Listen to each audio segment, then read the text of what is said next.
पूज्य गुरुदेव का शुभ मंगल आगमन हो चुका है। साथ में कथा का प्रथम दिवस पोथी का आगमन भी हो चुका है। सुंदर गुरु वंदना के साथ में आज कथा के प्रथम दिवस में हम सभी प्रवेश करेंगे। जय जय श्री राधे, हर हर महादेव, श्री शिवाय नमस्तुभ्यं। गुरुर्ब्रह्मा गुरुर्विष्णु गुरुर्देवो महेश्वरा गुरुर्साक्षात् परब्रह्म तस्मै श्री गुरुवे नमः।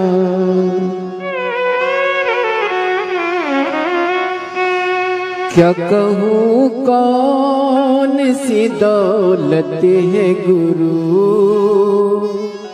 मेरा जीवन मेरी दुनिया मेरी जन्नत है गुरु।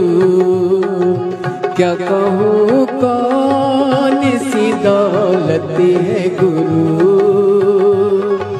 मेरा जीवन मेरी दुनिया मेरी जन्नत है गुरु।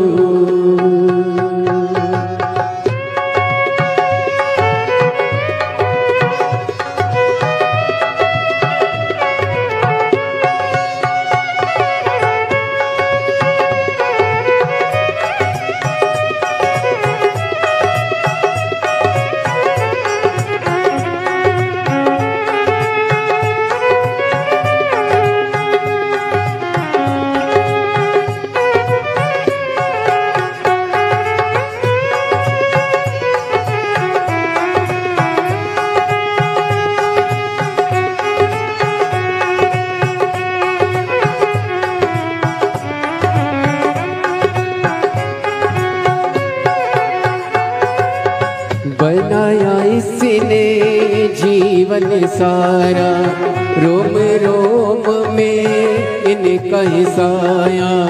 बनाया इसने जीवन सारा, रोम रोम में इनका ही साया। साया ही नहीं काया है मेरी, साया ही नहीं काया है मेरी।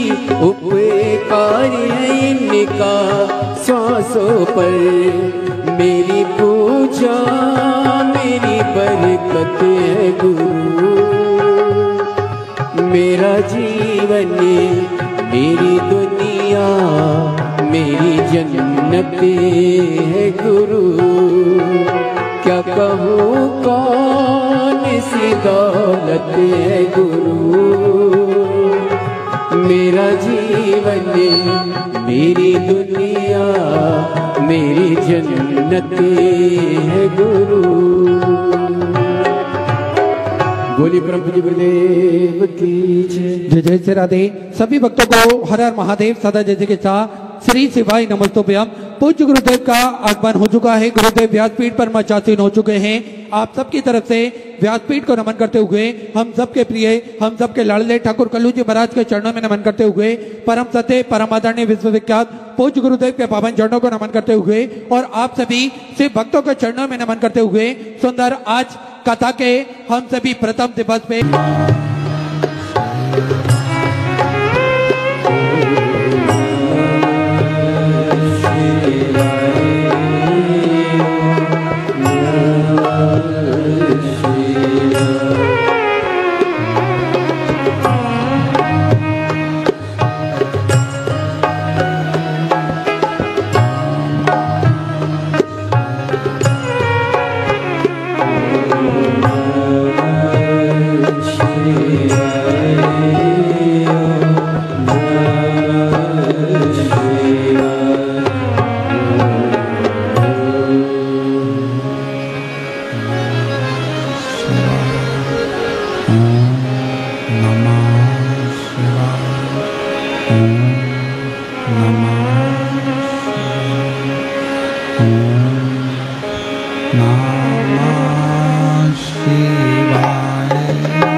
नमः शिवाय। ओम नमः शिवाय। ओम नमः शिवाय। विश्वनाथ भगवान की जय। महाकालेश्वर भगवान की जय। ओंकारेश्वर भगवान की जय। कुमरेश्वर महादेव की जय। हर हर महादेव। हर हर महादेव। हर हर महादेव।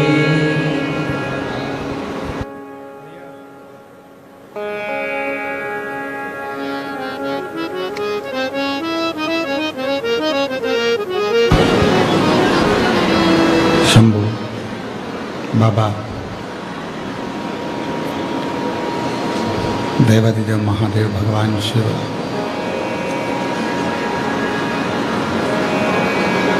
जिनके पुनित पावन पवित्र शिव महापुराण की कथा भगवान देवादिदेव महादेव की कृपा से, करुणा से, उनकी उदारता से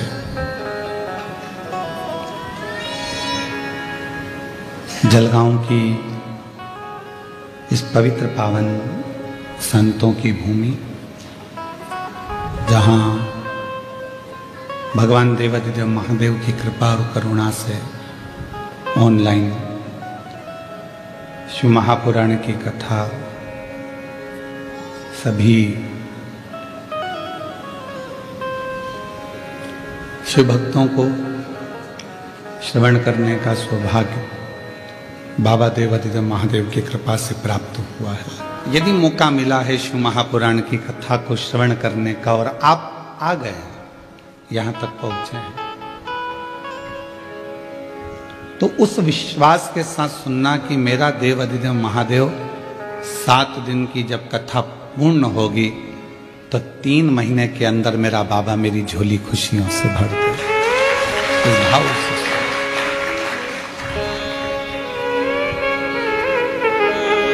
क्योंकि शिव महापुराण का सबसे बड़ा क्रम है आपका विश्वास।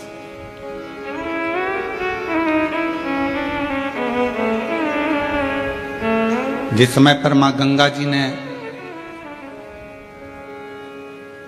भगवान शंकर जी के सम्मुख में जाकर प्रार्थना करी थी कि मैं आपको विवाह करना चाहती हूं, आपको पति बनाना चाहती हूं,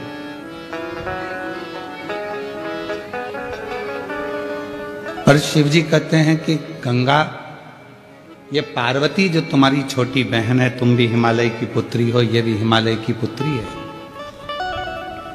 और ये पार्वती जो तुम्हारी छोटी बहन है ये मेरी अर्धांगिनी बनेगी, मैं इसको धर्मपत्नी बनाऊंगा। तो फिर मेरा तो कोई वजूद ही नहीं रहेगा। शंकर भगवान ने कहा यदि गंगा तुमको मुझ पर भरोसा है, विश्वास है। बीच में एक वीडियो चलता था, व्हाट्सएप पे आता था, क्या तुझे मुझ पर भरोसा नहीं किया? देखा था वो? तो यदि तुमको मुझ पर भरोसा है और पूर्ण विश्वास से भरोसा है तो चिंता मत करना, गंगा जो पार्वती जी का स्थान है मेरे पास में, उससे भी बड़ा स्थान तुझे मैं अपने सिर पर विराजमान करता हूं। अब जिसका भरोसा है शिव के प्रति, जिसका भरोसा है भगवान शंकर के प्रति, उसको तो मेरा बाबा संभाल कर उन्नति की ओर अपने मस्तक तक चढ़ाने का प्रयास करता। यदि विश्वास है, और अगर भरोसा नहीं, इसीलिए गंगा जी के भजन में कहते हैं मानो तो मैं गंगा मां हूं और ना मानो तो बहता पानी। अगर विश्वास है तो शिव है, और विश्वास नहीं तो शिव नहीं।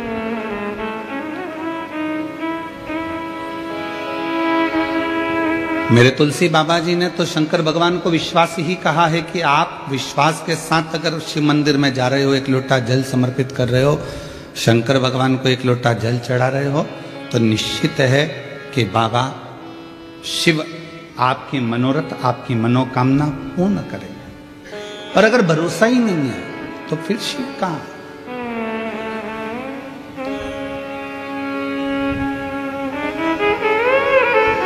हमारी भारतीय सभ्यता में, भारतीय संस्कृति में, भारत के आनंद में, संस्कृति में, सभ्यता में,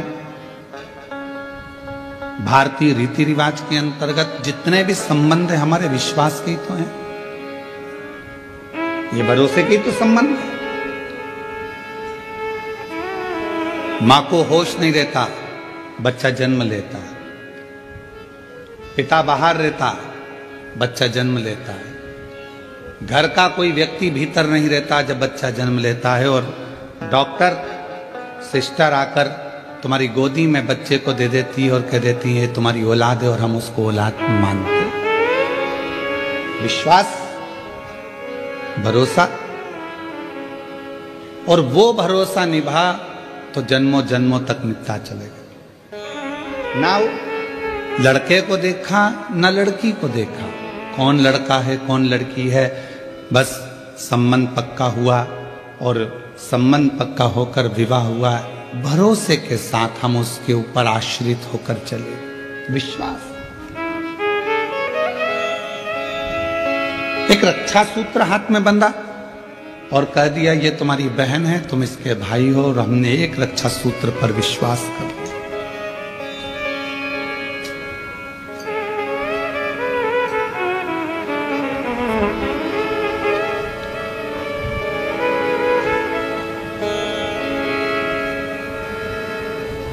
अपने भरोसे को हमने दृढ़ करा, और जितना जितना भरोसे को आप दृढ़ करोगे, जितना जितना विश्वास को दृढ़ करोगे, उतना परमात्मा तुम्हारे करीब में आता जाए।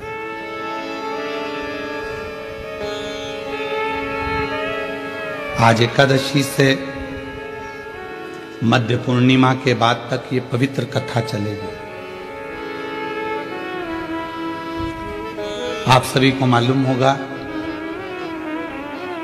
विजयदशमी जब पूर्ण हो जाती है, विजयदशमी जब पूर्ण होती है, और पूर्ण होने के बाद मां आद्य शक्ति 64 योगिनियां भगवान शंकर के पास जाकर पंचरात्रि तक नृत्य करती हैं।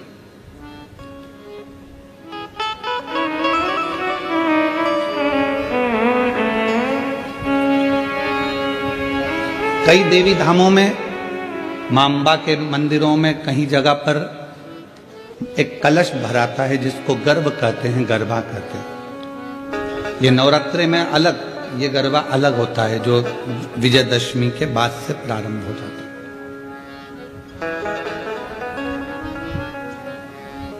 और जरा विचार करिएगा कि शिवजी ने बड़ी कृपा कर कर आप लोगों को उस समय पर ये शिव महापुराण की कथा श्रवण कराई है जिस समय पर 64 योगिनियां भगवान देवाधिदेव महादेव, मां जगत जननी जगदम्बा भगवान शंकर के साथ नित्य लीला करती हैं, नित्य नृत्य करती हैं। और जो भक्त उनकी शिव और शक्ति की कथा कर तत्व ग्रहण करते हैं, उनकी झोलियां खुशियों से भर देती हैं। ये साधना का समय,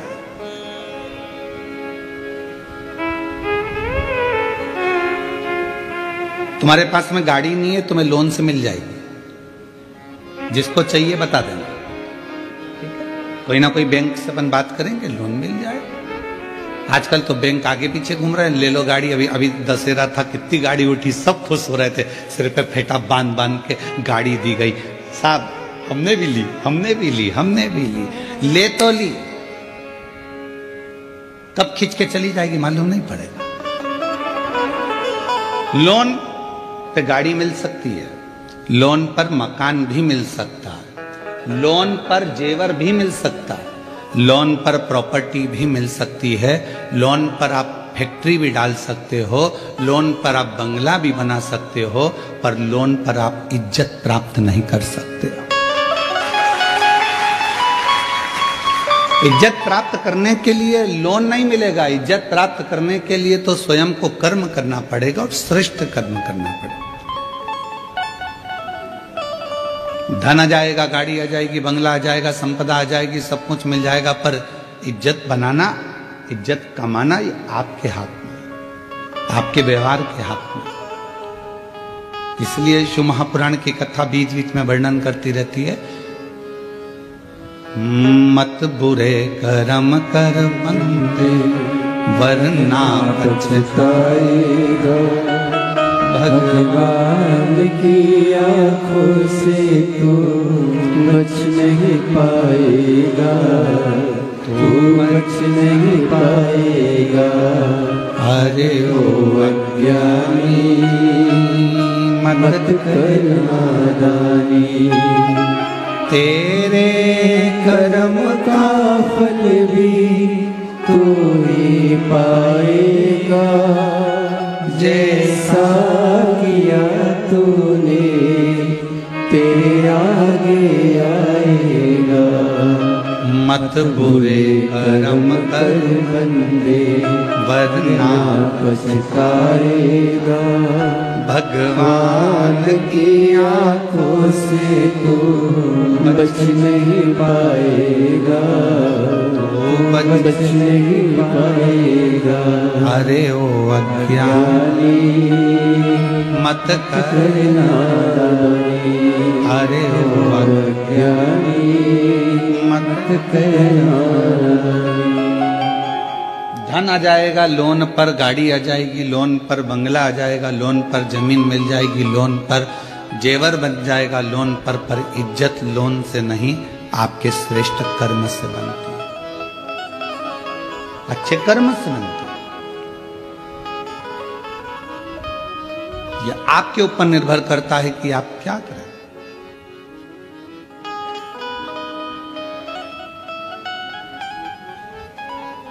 तो शिव नाम भगवान शंकर की यह पवित्र कथा विश्वास की कथा, आप जितने दिल से सुन सकते हो, पूरे डूब जाओ उसके अंदर।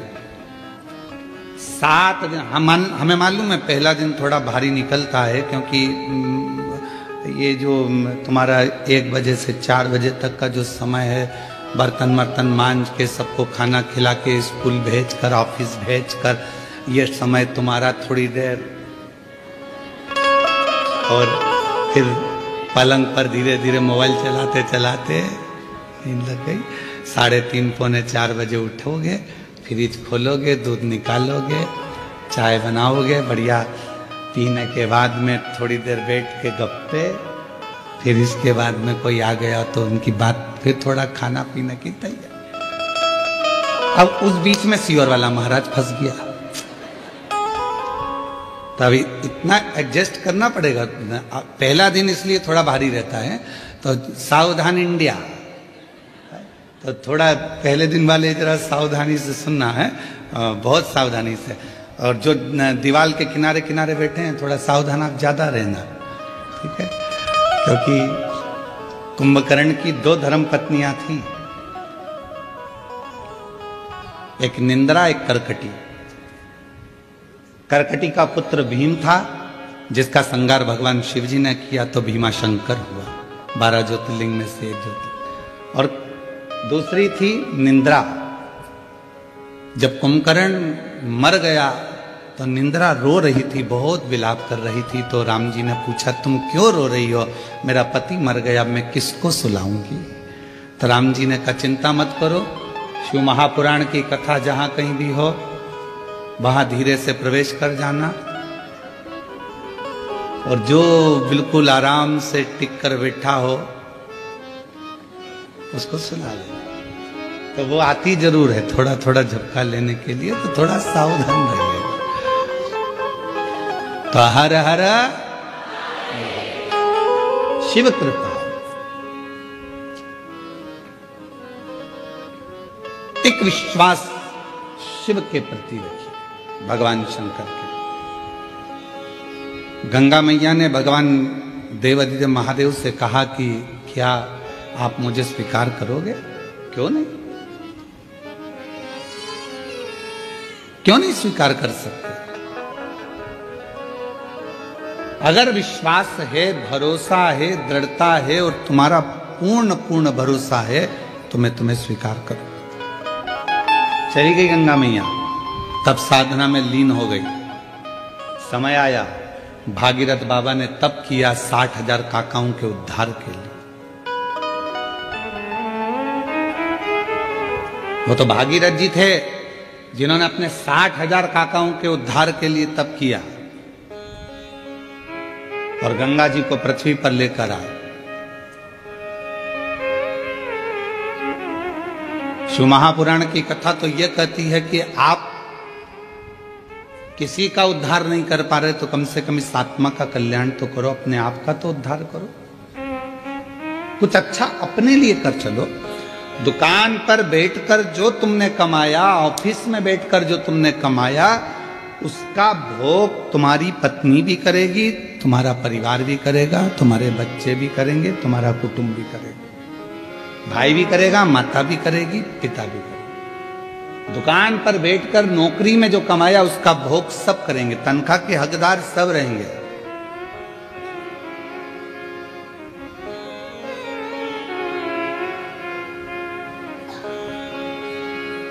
पहले के समय में चलता था नौकरी, एक करे नो खाए, उसको कहते थे नौकरी।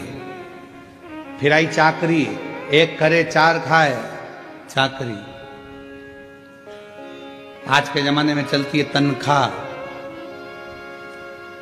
व्यक्ति उतना ही कमा पाता है जितना तनख्वाह लेता है, उससे ज्यादा मिल भी नहीं पाता।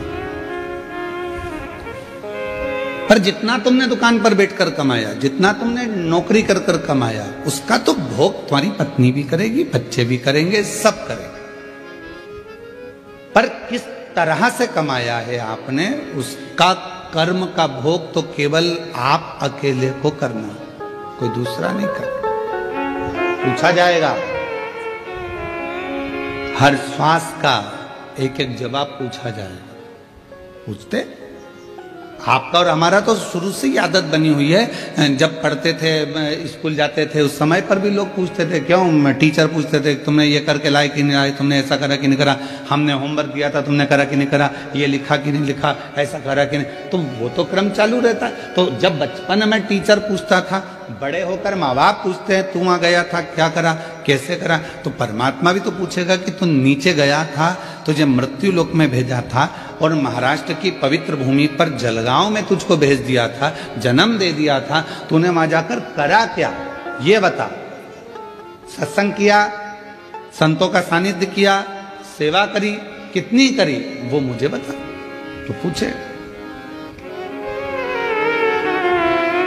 फिर आप क्या बोल पाए। किसी के लिए नहीं कर रहे तो कम से कम इस आत्म कल्याण के लिए, स्वयं के लिए खूब कमाओ, अपनी कैपेसिटी से ज्यादा कमाओ। हम तो हमेशा कहते हैं, तुम अगर अच्छी मेहनत कर सकते हो तो कमाओ, खूब कमाओ। जब तक तुम्हारा शरीर चले तो अच्छी दमदारी से कमाओ, 4-6 प्लाट भी लो, खूब दमदारी से पत्नी के जेवर भी बनाओ। अगर दुकान अच्छी चले, नौकरी अच्छी चले, तो पत्नी के जेवर भी बनाओ, मकान भी लो, प्लाट भी लो, जमीन भी लो, जायदाद भी लो, खूब कमाओ। पर एक बात याद रखना, तुम्हारी नौकरी चले तो तुम ये सब कुछ करो, पर उसी तरह तुम्हारा जब तक शरीर चले तब तक शंकर के मंदिर में जाकर एक लोटा जल भी चढ़ाते। शरीर नहीं चलेगा, दूसरे जाएंगे, हाथ जोड़कर कहेंगे हमारी उनकी तबीयत खराब है, एक लोटा जल चढ़ाकर कहेंगे उनको ठीक कर देना। दूसरा नहीं, अपना स्वयं का, स्वयं के काम आता।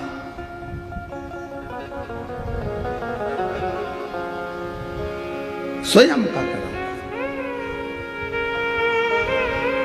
आप और हम। स्वयं अगर भजन कर रहे हैं, कीर्तन कर रहे हैं, भक्ति कर रहे हैं, स्मरण कर रहे हैं, तो उसका फल अपने को मिलेगा। कई लोग अपने पूर्वजों के लिए कथा श्रवण कर रहे हैं, कई अपने पितरों के लिए कथा सुनते हैं, उसका फल उन्होंने सोच के बैठे कि हमारे पूर्वज हैं, हमारे पितर हैं, हमने फोटो रखा, हमने ये करा, तो वो कथा सुनेंगे, सुनेंगे। आपने निमंत्रण दिया उनको, आपने विचार करा कि मेरे गर्भस्थ संतान नहीं है, अगर मैं सुनूंगी हो सकता है बाबा मुझे संतान देगा। विश्वास, भरोसा, दृढ़ता। गंगा मैया ने कहा कि आप मुझे स्वीकार करो, क्यों नहीं करूंगा। भागीरथ बाबा 60,000 राख के ढेर बने हुए कपिल मुनि के आश्रम में जो परिवार के सदस्य थे, काका थे, उन सब के उद्धार के लिए गंगा जी को लेकर आ गए। और गंगा मैया ने कहा कि मैं कहाँ रहूंगी, कौन मुझे धारण करेगा? तो उस मस्तक पर भगवान देवाधिदेव महादेव से प्रार्थना करी, तब शिव जी ने अपने मस्तक पर धारण कर मस्तक।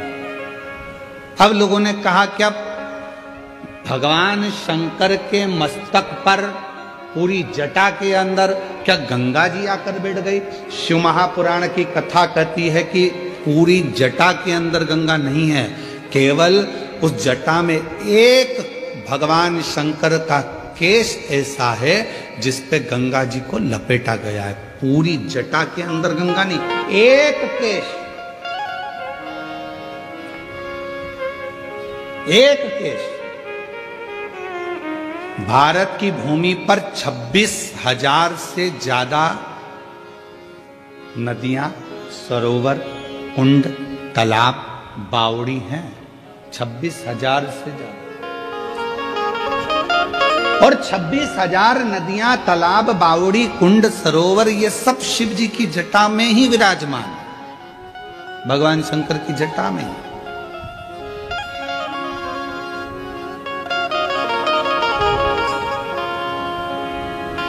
हमारे शास्त्र क्यों कहते हैं प्रदोष आई, आप लोग स्नान करने के लिए नदी, तालाब, कुंड, बावड़ी जा रहे हो? क्यों कहते हैं? हम कहते हैं गोदावरी नहाने के लिए जा रहे हैं, कृष्णा नदी नहाने के लिए जा रहे हैं, गंगा जी नहाने के लिए जा रहे हैं, सरयू जी नहाने के लिए जा रहे हैं, नर्मदा जी नहाने के लिए जा रहे हैं, क्षिप्रा जी नहाने के लिए जा रहे हैं। क्यों जा रहे हैं? क्यों? किस क्यों का? आप जब बार बार स्नान करने का भाव प्रकट करते हो कि हम नहाने के लिए जा रहे हैं, हम गंगा जी नहाने के लिए जा रहे हैं, हम वहां जा रहे हैं, हम वहां जा रहे हैं, क्यों नहाने का भाव तुम्हारे हृदय में आता है? क्योंकि शास्त्र कहता है कि जितनी पवित्र नदियां ये सब शिव जी की जटा में विराजमान हैं। जब हम किसी पवित्र नदी में डुबकी लगाते हैं तो स्वयं शंकर की जटा में हम स्वयं जाकर विराजमान हो जाते हैं, शिव के मस्तक चढ़ना। और मैंने तेरे ही भरोसे बाबा, तेरे ही भरोसे हवा विच उड़ती जावांगी बाबा, डोर तो छड़ना कटती जावांगी।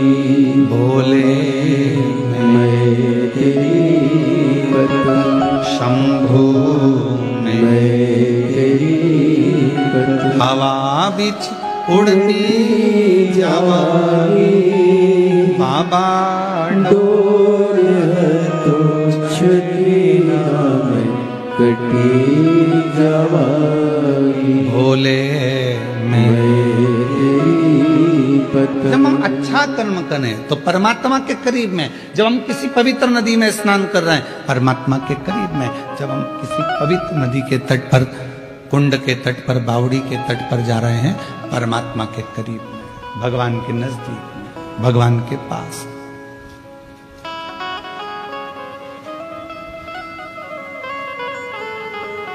आप सबने रामचरितमानस में एक बात सुनी होगी कि रावण प्राणों को जब त्याग रहा था तो उसने लक्ष्मण जी को 3 उपदेश दिए थे।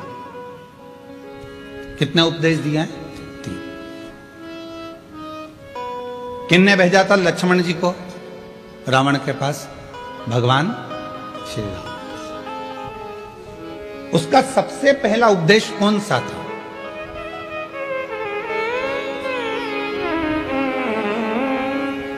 रावण ने मरने से पहले 3 बातें बोली लक्ष्मण जी के कानों में। और आप सबको मालूम है कि लक्ष्मण जी ज्ञान लेने के लिए जब गए थे तो रावण के सिर के पास जाकर खड़े हो गए थे, तो रावण ने मुंह फेर लिया था, ज्ञान नहीं दिया था। लक्ष्मण जी वापिस आ गए थे राम जी के पास में कि ऐसा रावण है, लोग कहते तब विद्वान है। मैं उसके पास गया तो उसने मुंह फेर लिया। भगवान राम जी ने कहा ज्ञान लेते समय सिर पे जाके बैठते हैं कि चरणों में बैठते हैं? तो कहा गया था तो के सिर के पास, चरणों में जाकर बैठ। रावण पड़ा है मृत्यु सैया पर, जमीन पर, लक्ष्मण जी उसके चरणों में जाकर बैठ गए तो रावण ने हाथ का इशारा कर कर बुलाया मेरे करीब में। 3 उपदेश रावण ने मृत्यु की सैया पर मरने से पहले लक्ष्मण जी के कानों में दे दिया। पहला, अच्छे कार्य में 1 मिनट की देरी मत करो। लक्ष्मण, यदि कोई अच्छा कार्य हो रहा है और उसमें अगर आपको जाने का मौका मिल जाए तो 50 काम छोड़ दो, सबसे पहले अच्छे काम में पहुंचने का प्रयास करो।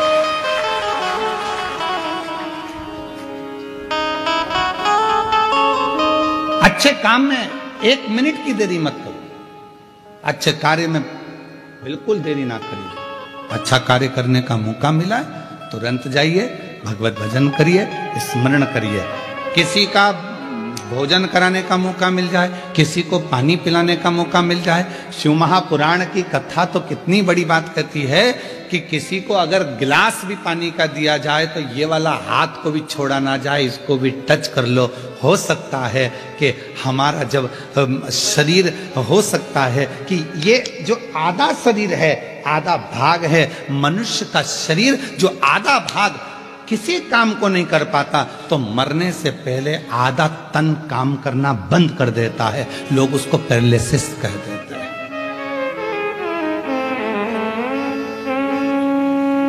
आधा शरीर काम नहीं कर रहा।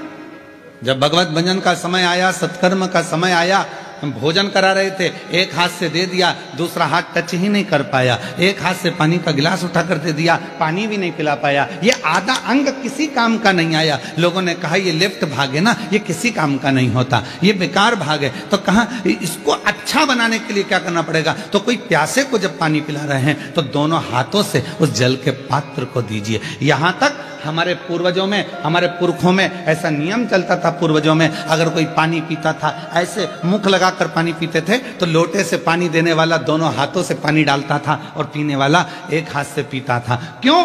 क्योंकि वो ग्रहण कर रहा है और वो देने वाला दोनों हाथों से दे रहा है। तो ये हाथ का प्रयोग पूर्ण होना चाहिए, जिससे मरने से पहले इस शरीर का आधा अंग रे ना जाए। इसको चालू रखने के लिए अभी से काम करना पड़ेगा। शिव जी के मंदिर में दोनों हाथों से जल चढ़ाइए, शंकर जी के मंदिर में दोनों हाथ से सफाई करिए, शिव जी के मंदिर में दोनों हाथ से झाड़ू पोछा करिए, शिव जी के मंदिर में दोनों हाथ से दीप को लगाइए। शिव जी के मंदिर, कई माताओं की आदत रहती है, एक हाथ में घंटी पकड़ ली, एक हाथ में पकड़ लिया दिया, एक से घंटी बज रही है, दूसरे से दिया बज रहा है।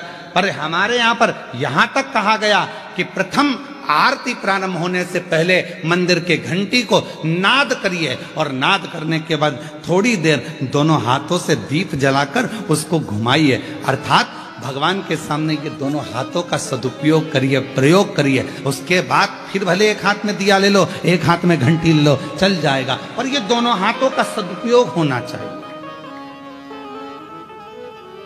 दोनों हाथों का कोई कर्म तो अच्छा कर्म। यहां तक हमारे शास्त्र कहते हैं, कितना सुंदर कहा, एक चावल के दाने को भी अगर शिव जी पर चढ़ाया जाता है तो डब्बे में से, कई माताओं की आदत रहती है डब्बा खुला हुआ है, डब्बा रखा हुआ है, उसमें से एक चावल का दाना उठाया, शिव जी को चढ़ा दिया। शिव महापुराण की कथा कहती है, डब्बी में से अगर शिव जी को चावल का दाना चढ़ा रहे हो, पहले डब्बी में से उठाकर अपनी हथेली पर रखो, फिर उस चावल के दाने को भगवान को समर्पित करते चलो, समर्पित करते चलो, फिर करो।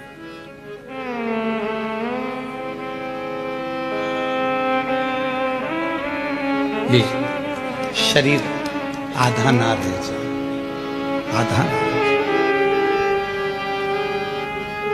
बहुत सावधानी रखना पड़ती है महाराज। एक कथा आप लोगों ने श्रवण करी होगी।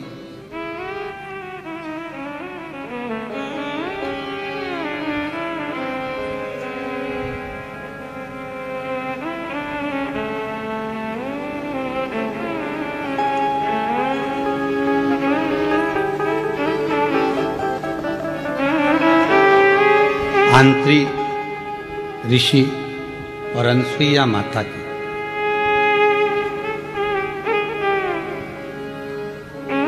सबने सुनी है कथा।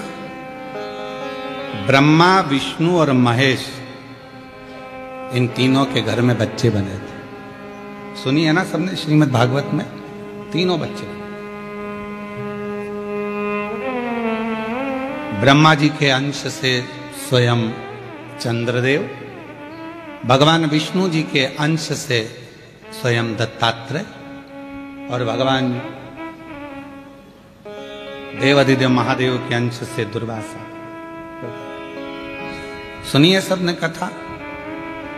अब यहां तक तो आपने कथा सुनी, पर शिव महापुराण में एक पवित्र कथा आती है दत्तात्रेय भगवान की बहन की।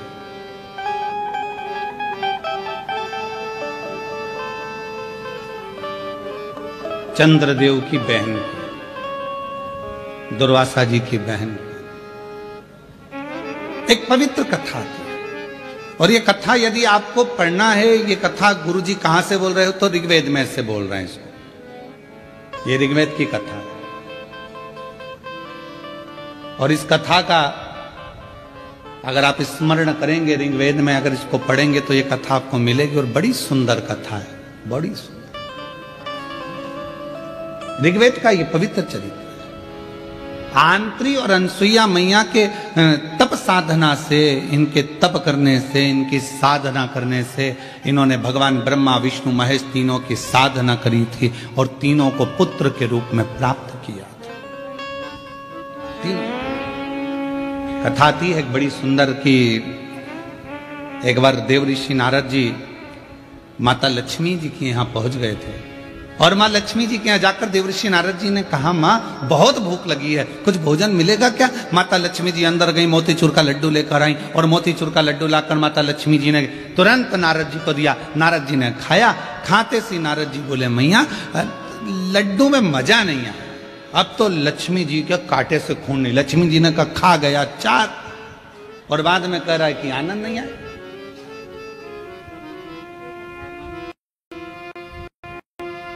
लक्ष्मी जी ने पूछा, ये लड्डू अच्छा नहीं बना? नहीं नहीं नहीं। तो फिर तेरा क्या पेट भरा, कहीं से खा के आया है तू? व्यक्ति का जब पेट भरा होता है तो उसको अच्छा नहीं लगता, तू कहीं से खा के आया? नारद जी बोले, मैया लक्ष्मी मैया लड्डू तो अनसुईया जी के घर के थे, क्या लड्डू थे, एक लड्डू खा लो और पूरा पेट भर लो। इतने में तो लक्ष्मी जी का हृदय जल गया कि मेरे घर का लड्डू बुरा और अनसुईया के घर का अच्छा। हम हमेशा अपनी व्यासपीठ से कहे हैं कि पतियों से निवेदन है, तुम्हारी पत्नी जैसा भोजन बनाए पेट भर कर खाओ, खूब तारीफ करो, भले रोटी कितनी भी जल जाए पर तारीफ अच्छी है। मिर्ची ज्यादा हो गई कोई बात नहीं, बोल दो तू जैसा बोलती है वैसी सब्जी बनी है। अब वो खुद खाएगी जब मालूम पड़ेगा कि मिर्ची तीखी हो गई है। बहुत बाबा की कृपा। रोटी आई, भले वो रोटी कैसी भी हो, पर आज तो तूने पूरा भारत का गौरव बढ़ा दिया, पूरे भारत का। क्या जोरदार लेकर आई है, बहुत जोर।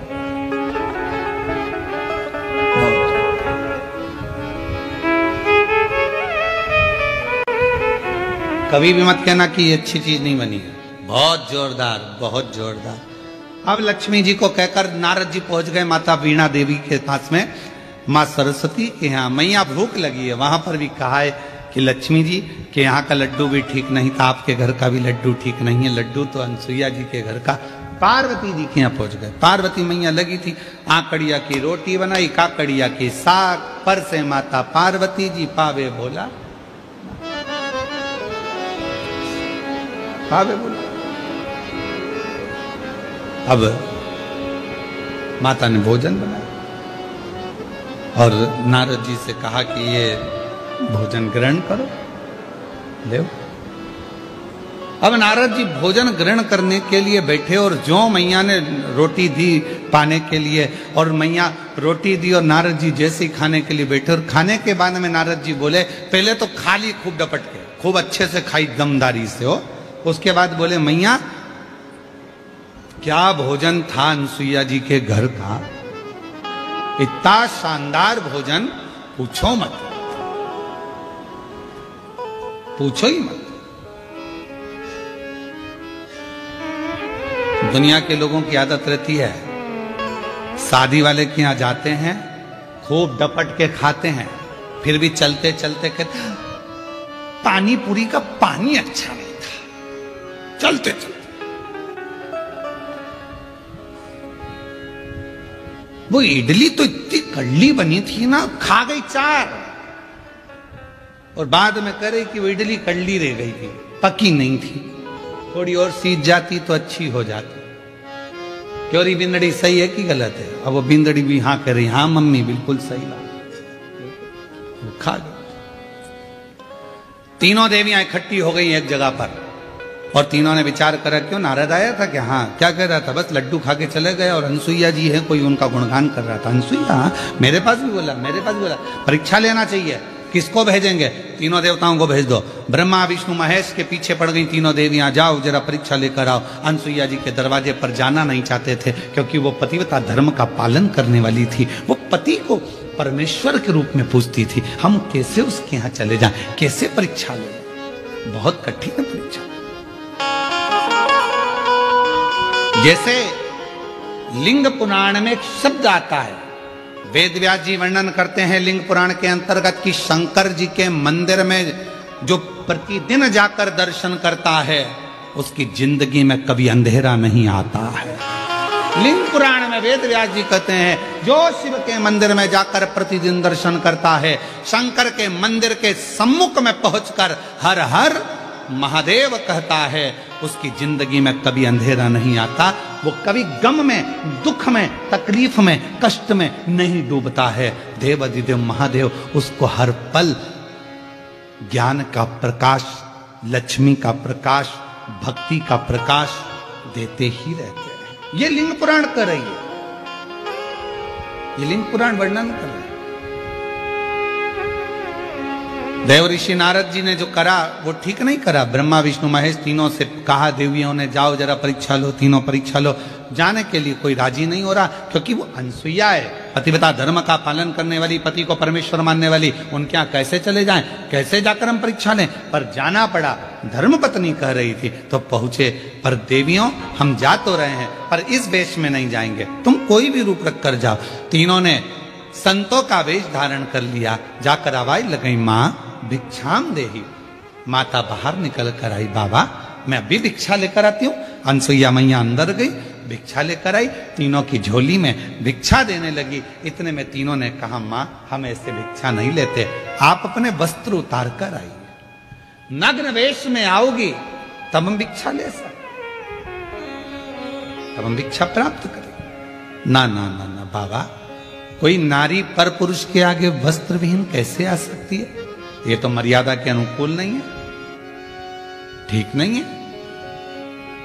संतों ने कहा अगर हम भिक्षा नहीं लेंगे तो आपका घर पूर्ण बर्बाद हो जाएगा, मां भिक्षा दीजिए। अनसुईया जी के मन में आया ये मुझे बार बार मां कह रहे हैं तो ये तो मेरे पुत्र ही हुए, क्यों ना इनको पुत्र ही बना दूं और फिर भिक्षा दे दूं। अंदर गई, जल लेकर आई। अगर मेरा सातित्व तो पक्का है, मैंने अपने पति की सेवा परमेश्वर मानकर करी है तो ये तीनों की तीनों बालक हो जाएं। जो जल छोड़ा तीनों 1.5 महीने के बच्चे हो गए। अनसुईया जी ने उनके छोटे छोटे कपड़े में छोटी छोटी सी भिक्षा डाल दी और भिक्षा डालकर उन तीनों को अंदर ले गई। विश्वकर्मा जी से कहा चंदन का पलना बना दो। कहाँ जाएंगे, ये छोटे हो गए हैं, इनको मैं अपने आंगन में रखूंगी। चंदन का पलना, रेशम की डोरी और तीनों देवताओं को उसमें सुला दिया। लक्ष्मी जी ने पार्वती से पूछा, क्यों तेरा आया क्या? तुम्हारा 8 दिन निकल गए, पता ठिकाना नहीं। अब इनके तो 8 दिन निकल गए, इधर अंतरिक्षी आ गए। अंतरिक्षी ने आते से अनसुईया जी को देखा, ये 3-3 बच्चे घर में आंगन में झूल रहे हैं। अंतरिक्षी ने पूछ लिया, अनसुईया किनके बच्चे हैं? अनसुईया जी बोली अपने। अंतरिक्षी बोले अब स्नान करने गया था तो एक भी नहीं था। अनसुईया जी बोली भोलेनाथ देते हैं तो छप्पर फाड़ कर देते हैं। ये उनकी उदार सारी कथा सुना दी अनसुईया जी ने अंतरिक्षी को। अंतरिक्षी खुश हो गए, जो नेत्र बंद कर देखा तो ये तो मेरे 3 देवता और ये तीनों ही मेरे घर में आ गए।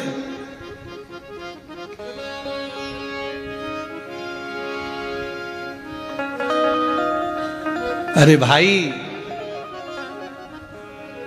बैंक का बहुत बड़ा ऑफिसर, मैनेजर और तुम्हारी उससे पहचान कितनी भी हो, भले कितनी भी हो, वो तुम्हारे बिना नहीं रहे, तुम उसके बिना नहीं रहो, फिर भी क्या बैंक का मैनेजर बैंक का पैसा तुम्हें दे देगा? अरे बोलो तो जम के नहीं। तुम्हारा कुछ होगा तो दे देगा, पर वो अपना नहीं देगा। अंतरिक्षी को समझ में आ गया, आज पूरे ब्रह्मांड के 3 देवता मेरे पास पहुंच गए। सुन दो, अंतरिक्षी पलना झुलावे, आनंद ले लो, आनंद प्राप्त हो। समय बीता, ऐसा समय बीता, तीनों देवियां आपस में सोच ही रही थी, तभी सामने से देवऋषि नारद निकल कर जा रहे थे। लक्ष्मी जी ने आवाज लगाई, बेटा नारद, ओ बेटा नारद। नारद जी ने मन में सोचा, आज मैया बहुत मीठा बोल रही है, और जब माताएं बहुत मीठा बोलती है ए जी, तो तुरंत खसक लो जी, नहीं तो 500 गया जी। जब मीठा बोले तब समझ लो। नारद, ओ बेटा नारद। नारद जी को समझ में आया कि मैया बहुत मीठा बोल रही है। नारद जी आए, हाँ माँ क्या बात है? माँ तुमने कहीं तुम्हारे पिताजी को देखा है, भगवान नारायण को? इतने में नारद जी ने कह दिया, मैया वो पलना में झूल रहे हैं। अब तो लक्ष्मी जी के हृदय में आग लग गई, मेरा इतना बड़ा पति पलना में झूलता है, क्यों मूर्ख बनाता है, चल निकल यहाँ से। नारद जी चले, सरस्वती जी को भी कहा, ब्रह्म पार्वती जी को भी कहा, तीनों देवियों ने नारद के हाथ जोड़ लिए, हमारे पति हमको कैसे मिलेंगे? माँ, जैसे तुम्हारे पति मांगने गए थे भिक्षा, वैसे तुम चली जाओ भिक्षा मांगने। जब अनसुईया जी भिक्षा देने का वचन दे दे, तब उनको मांग लेना, अन्न की जगह पति मांग लेना, उसमें क्या दिक्कत वाली बात है। तीनों देवियां जाने लगी। लक्ष्मी जी बोली, नारद, मैं राजरानी पटरानी लक्ष्मी, बैकुंठ की महारानी लक्ष्मी, दुनिया के लोग मेरे सामने मांगते हैं, मैं किसी के सामने हाथ नहीं फैला सकती। सरस्वती कहती है, मैं भी किसी के आगे हाथ नहीं फैला सकती। पार्वती जी कहती है, मेरी तो दौलत ही मेरा पति है, तुम खड़ी हो जाना, मैं आवाज लगा दूंगी कि भिक्षाम दे, मैं बोलूंगी। चलो चल दिया, आवाज लगाई, माता दरवाजा बंद था, पार्वती जी ने आवाज लगाई, माता भिक्षाम देई। शिव जी बीच में सो रहे थे, इधर नारायण इधर ब्रह्मा। जैसी पार्वती जी ने आवाज लगाया, माता भिक्षाम देही, शंकर भगवान मुस्कुराए, दोनों देवताओं को कोनी मारकर बोले, मेरी आ गई है, मेरी पार्वती आ गई। भगवान नारायण ब्रह्मा जी बोले, अकेले नहीं जाओगे, अभी नहीं जाना। आवाज पहचानते थे, आवाज तुरंत।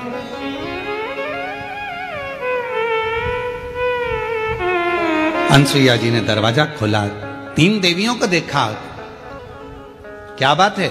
माता भिक्षा चाहिए। क्या चाहिए भिक्षा में? जो पलने में सो रहे हैं वो हमारे स्वामी हैं, हमको दे दीजिए। वो तुम्हारे स्वामी है? हाँ, अगर वो तुम्हारे स्वामी है तो मैं तुम्हारी सास हूं। थोड़ी देर में अंतरिक्षी आए, अंतरिक्षी ने पूछा, अनसुईया कौन? अनसुईया जी बोली, ये तुम्हारी बहुएं हैं। बहुओं से कहा, जाओ ससुर के पांव छुओ। जो पांव छुए तो अंतरिक्षी ने अनसुईया का हाथ पकड़कर एक साइड ले जाकर कहा, पागल हो गई है, बेटे तेते से बहू लिया 7-7 हाथ की, ये क्या कर रही है? इतना सा बेटा और बहू 7 हाथ की, तो नहीं बड़ी? अनसुईया जी बोली, आजकल की बहुएं कमाता हुआ पति मिल जाता है तो लेकर के अलग हो जाती हैं और सोचती हैं कि हमारा पति कमा रहा है। एक माँ ने कैसे पाल पोस कर बड़ा करा होगा मालूम पड़ेगा, ले जाओ। अब तुम पालो, तुम पोसो अपने पति को, तब मालूम पड़ेगा कि एक माँ किस तरह से अपने बच्चे को बड़ा करती है। ले जाओ उठा के। अब पार्वती जी लक्ष्मी जी से पूछी कि इन 3 में से मेरा है कौन सा? हर माल 2 रुपया, अब समझ में भी तो आना चाहिए कि इसमें है कौन सा। उठाया, लक्ष्मी जी ने एक उठाया, उनको क्या मालूम था कि ये मेरे पति नहीं है, उन्होंने ब्रह्मा जी को उठा लिया। सब बदल बदल कर उठा रही थी। अंतरी जी ने कहा, ये भ्रम है, इनको सुलाओ। चरणों में पड़ गई, माँ हमारे पतियों को बड़ा कर दीजिए। हाथ में जल लिया, अगर मेरा साथित्व पक्का है, मैंने अपने पति की सेवा परमेश्वर मानकर करी है, तीनों बड़े हो जाएं। तीनों बड़े हो गए। तीनों देवियों के साथ जाने लगे तो अनसुईया जी रोने लगी। ये चले जाएंगे तो हमारी गोद सूनी हो जाएगी, इस गोदी में कोई तो रहना चाहिए। ब्रह्मा जी ने अपने अंश से चंद्रदेव को प्रकट कर दिया। भगवान विष्णु ने अपने अंश से दत्तात्रेय भगवान को प्रकट कर दिया और भगवान शंकर जी ने दुर्वासा बाबा को प्रकट कर दिया। मां, ये 3 पुत्र तेरे इसी संसार में भव सागर से उबारने के लिए रहे। तीनों देव चले, समय आया। एक दिन, अब आइए ऋग्वेद की कथा। अनसुईया जी बैठी हुई थी और मां अनसुईया जी ने कहा अंतरिक्षी से, मेरे 3 पुत्र हैं पर मेरे घर पुत्री नहीं।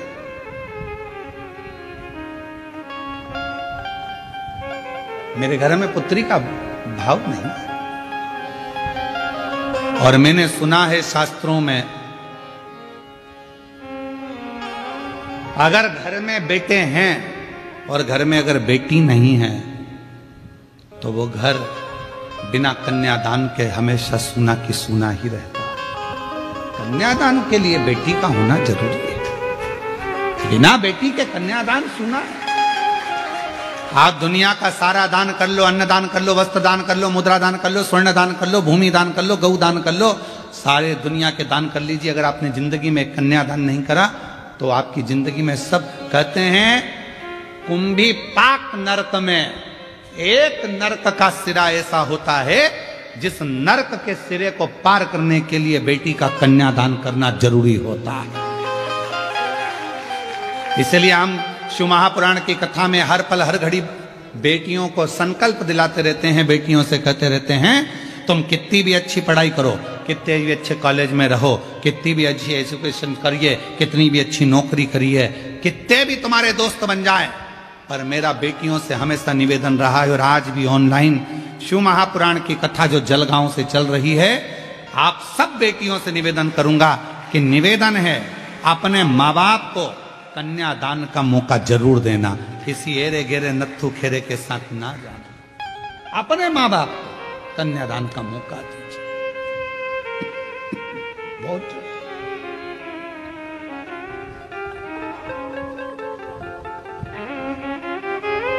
कितना सुंदर कहा, माँ बाप चले जाते हैं तब बेटा तर्पण करता है, माँ बाप चले जाते हैं तब बेटा पिंड देता है, माँ बाप चले जाते हैं तब बेटा भोजन कराकर तर्पण श्राद्ध पिंड देता है और अपने पूर्वजों को तारता है। पर बेटी, जिस दिन माँ बाप अपनी बेटी का कन्यादान जीते जी कर देते हैं, उसी पल उसी घड़ी माँ बाप को नरक नहीं जाना पड़ता। फिर बेटा पिंड दे तो ठीक, तर्पण करे तो ठीक, तिलांजलि करे तो ठीक, माता पिता बैकुंठ का पथ जाते ही। एक बेटी का, पर आजकल की उल्टी रीति है, बेटा हो जाए तो मां खुश और बेटी हो जाए तो चेहरा उतर जाता। चाय की जो केतली होती ना, केतली तुम्हारे यहाँ क्या बोलते, डोलची केतली क्या होती है, जब वो बहू हॉस्पिटल में रहती है तो घर की जो लेडी से रहती हैं तो वहाँ हॉस्पिटल ले लेकर रोज 2-3 दिन तक जाती हैं। दूध की केतली, डंगल क्या बोलते हैं, केतली बोलते हैं ना, और ऐसी रहती है, उसमें कड़ी लगी रहती है नीचे, उसको हिलती रहती है। अब आजकल वैसी नहीं रही तो इतना लंबा थर्मस हो गया, उसमें भी लटकता रहता है। तुम देखना, अगर घर में बेटा हो जाए ना तो जो केतली लेकर आती है ना, उसकी केतली बहुत हिलती है और थर्मस बहुत हिलता है। सिर पे पल्लू भी, छोरा हुआ है, बेटा हुआ है, दादी बन गई, दादी बन गई, और हॉस्पिटल से सीधी बिना पल्लू हिले, नॉन स्टॉप, केतली भी बिना हिले जा रही है, तो पूछने की जरूरत नहीं है कि लड़का हुआ कि लड़की, समझ में आ जाएगा लड़की हुई। ना केतली हिली ना मुंडा हिला, छोड़ी चली जा, बोली नहीं। पर कौन समझाए कि बेटे से ज्यादा अगर बेटी एक घर में जन्म ले लेती है बेटा एक कुल को तारता है और बेटी 2 कुल को तार देती है। आज जितनी माताएं बैठी हैं, आप सब कथा श्रवण कर रही हो, जरा विचार करिएगा। ससुराल की 71 पीढ़ी और मायके की 71 पीढ़ी। एक नारी जब शिव महापुराण की कथा श्रवण करती है, शंकर जी पे 1 लोटा जल चढ़ाती है, तो उसका आधा एक नारी का क्योंकि पुरुष का 1 गोत्र होता है। पुरुष के कितने गोत्र होते हैं? 1। पर लड़की के कितने गोत्र होते हैं? 2। कुंवारी रहती है तब पापा का गोत्र, ब्याह हो गया तो माँ का गोत्र। तो ईमानदारी से बोलो, क्या तुम्हारा वो माँ बाप का जो गोत्र है वो तुमसे छूट गया क्या? नहीं छूटा, छूटा नहीं है। तो वो गोत्र कहां काम आता है? जब नारी पूजन करती है, व्रत करती है, आराधना करती है, साधना करती है, शिव महापुराण की कथा श्रवण करती है, तब उसका पुण्य 2 भाग में बढ़ जाता है। आधा उसके मायके के, आधा उसके ससुराल के, दोनों के भाग से, दोनों। 71 उसकी भी पार कर दी, 71 इसकी भी पार कर दी। एक बेटी,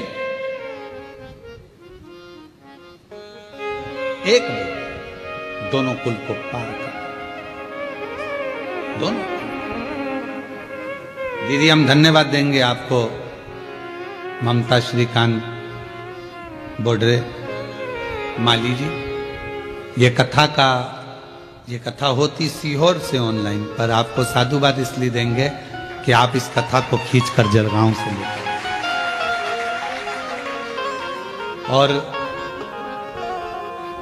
आपने एक ही शब्द कहा, गुरुजी कथा तो तीर्थ में तो होती रहेगी, बाबा के धाम पर भी होगी, पर यह कथा यदि जलगांव में ही ऑनलाइन हो जाए तो हमारे दोनों कुल तर जाएंगे। और आज आपको मैं साधुवाद देता हूं कि आपने ये कथा को ऑनलाइन कराकर दोनों मायके का भी और ससुराल का भी, दोनों कुलों को पार किया, दोनों को।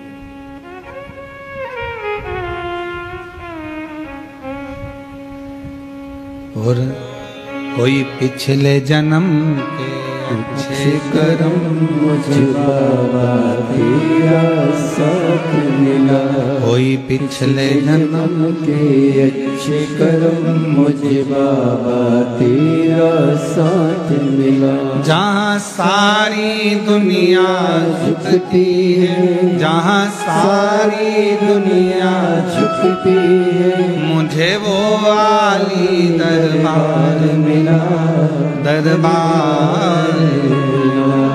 कोई पिछले जन्म के अच्छे कर्म मुझे बाबा तेरा साथ मिला, कोई पिछले जन्म के अच्छे कर्म मुझे बाबा तेरा साथ। कोई पूर्व का हमारा, तुम मेरी जीजियों से, मेरी बेटियों से, जितने ऑनलाइन कथा को सुन रहे हैं आस्था चैनल पर, फेसबुक, यूट्यूब पर, जो लाखों शिव भक्त इस कथा को श्रवण कर रहे हैं, और जितने जलगांव के वासी हैं जो ऑनलाइन कथा को श्रवण कर रहे हैं, साधुता दूंगा। एक घर में बेटी का होना बहुत जरूरी है, बेटी का होना जरूरी। और अगर बेटी नहीं हो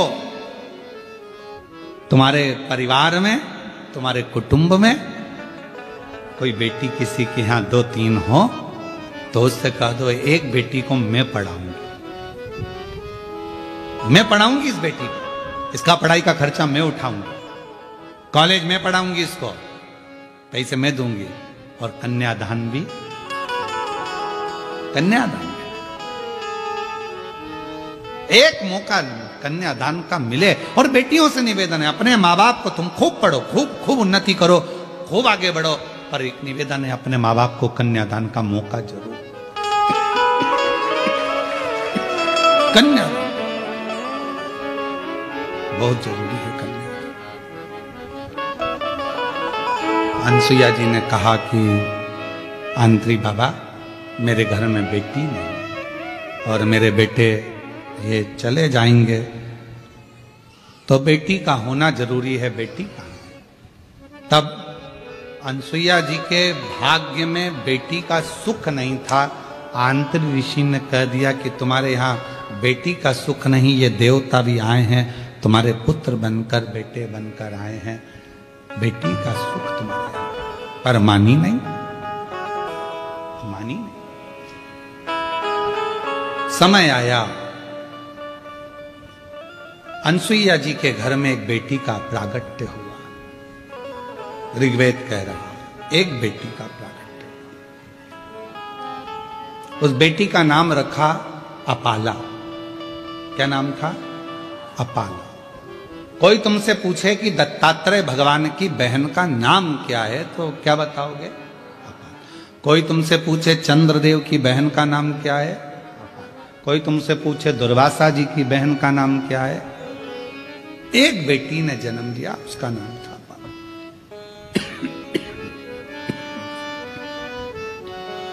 अपाला बहुत विद्वान थी, बहुत विद्वान।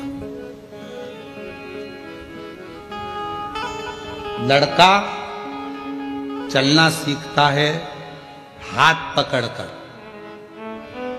बेटी को चलना सीखना होता है तो खुद उठती है, चलती है, गिरती है, फिर चलती है, फिर चलती है। कितना अंतर है। आप लोगों के यहाँ किसी की यहाँ पर भैंस है क्या? अब आप लोग तो शहर में रहते हो, कहां भैंस देखोगे? पर जो कथा सुन रहे हैं उनको देख वो लोग ध्यान रखेंगे जिनके यहाँ खेती बाड़ी है, किसानी है, दूध के लिए लोग भैंस रख लेते हैं। एक भैंस का बेटा होता है और एक गाय का बेटा होता है। भैंस के बेटे को संभालना पड़ता है, उठाना पड़ता है, चलाना पड़ता है, नहीं तो भैंस का बेटा प्राण त्याग देता है, कुछ दिन में मर जाता है। भैंस का जो छोरा छोरी है उसको संभालना पड़ता है। पर गाय का जो बछड़ा होता है, गाय की जो बछड़ी होती है, जन्म लेने के थोड़ी देर बाद वो खुद खड़ी हो जाती है, खुद उठ जाती है। इतना बल होता है, इतना बल। शरीर में एक रोग हो गया था, चर्म रोग। अपाला उससे ग्रसित। कहा है पूर्व जन्म में जब हम भगवान देवाधिदेव महादेव को अपमान कर देते हैं, शिव का प्रसाद आया, उसको प्रणाम भी नहीं करा और फेंक दिया। कितना सुंदर कहा है हमारे शास्त्रों में। जितने कथा सुन रहे हो सावधानी से सुनिएगा। शास्त्रों में कितनी बड़ी बात कही। तिरुपति जा रहे हो दर्शन करने के लिए, वहां से प्रसाद लिया है, पति को भी एक लड्डू मिला, पत्नी को एक लड्डू मिला, बेटा गया उसको लड्डू मिला, बहुत सारा प्रसाद आप लेकर आए हो। नाथद्वारा गए हो प्रसाद लाए हो, गोवर्धन जी गए हो 56 भोग लाए हो, दर्शन करने गए हो वहां से लड्डू का पैकेट लाए हो, शिरडी गए, त्र्यंबक गए, जहां जहां गए वहां से प्रसाद लेकर आए हो। तो निवेदन है उस प्रसाद को जितना आप खा लो तो खा लो, ना खा सको तो तुरंत उसको बांटना प्रारंभ कर दो, उसको देना प्रारंभ करो। पर लोग क्या करते हैं, बहू खाएगी फ्रिज में रख देते हैं, बेटा खाएगा फ्रिज में रख देता हूं, रखा रखा 2 दिन 3 दिन 4 दिन 8 दिन 9-10 दिन तक रखा रहता है, प्रसाद पूरा कड़ला हो जाता है। बाद में तुम बर्तन वाली को, झाड़ू वाली को, पोछा वाली को दे देती हो। आजकल की बर्तन वाली, झाड़ू वाली, पोछा वाली इतनी चतुर है कि तुम्हारा ये नहीं खाएगी, वो जाएगी उसको उठाकर कहीं बाहर, उसको नहीं मालूम कि प्रसाद है, उसने उठाया बाहर डाल, पड़ा पांव में आया, लात में आया। बाद में वो प्रसाद का दोष किसको लगा? जो लेकर आया, जिसने फेंका उसको नहीं, जो लाया था दोष उसको लगा।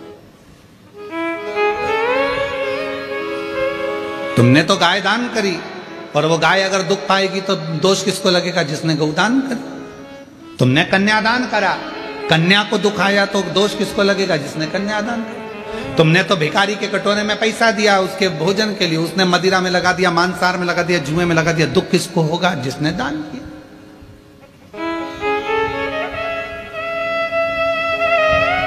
अपाला पूर्व जन्म में।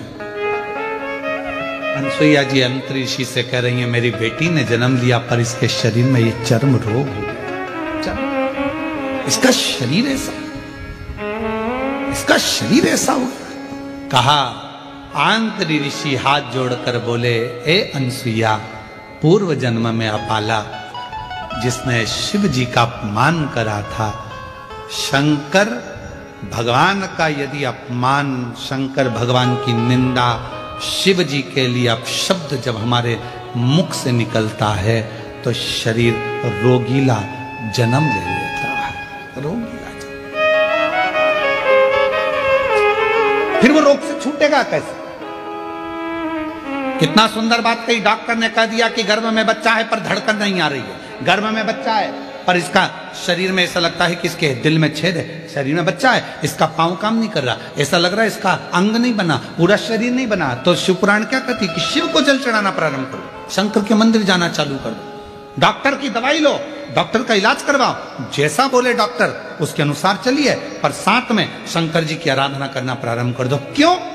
हो सकता है कि जो बच्चा गर्भ में है इसने पूर्व समय में शंकर भगवान का अपमान करा होगा, तो जन्म लेगा तो हो सकता है शरीर से विहीन हो, बेकार हो, कोई रोगीला हो, ग्रसित हो। तो आज जब आप शिव जी को चढ़ा हुआ जल पियोगे, अंदर जाएगा तो वो बच्चे को मिलेगा, शंकर भगवान उसके दोष को समाप्त कर देंगे और बच्चा पूर्ण स्वस्थ प्रदान कर देंगे। पर लोगों ने उल्टा चला, दुनिया के लोगों ने उल्टा चल दिया। कई माताएं कह देती है अगर गर्भ में बच्चा है तो शंकर जी के मंदिर मत जाओ, कोई कह देता है बच्चा ऐसा उसको अंधा हो जाएगा, ये हो जाएगा, वो हो जाएगा। पर शिव महापुराण की कथा कहती है अगर बच्चा गर्भ में है 9 महीना आप शंकर की आराधना में लग जाओ, शिव जी के मंदिर जाना प्रारंभ कर दो, शंकर को 1 लोटा जल चढ़ाना प्रारंभ कर दो, बेलपत्र की छांव में 2 मिनट खड़े रहना प्रारंभ कर दो, तुम्हारा बच्चा अगर कैसा भी जन्म ले रहा होगा तो वो बच्चा स्वस्थ ही पैदा होगा, स्वस्थ ही पैदा। अकाल मृत्यु वो मरे जो काम करे चंडाल का, काल उसका क्या बिगाड़े जो भक्त हो महाकाल का। जो शिव की आराधना करता है तो उसका दोष शिव समाप्त कर दे।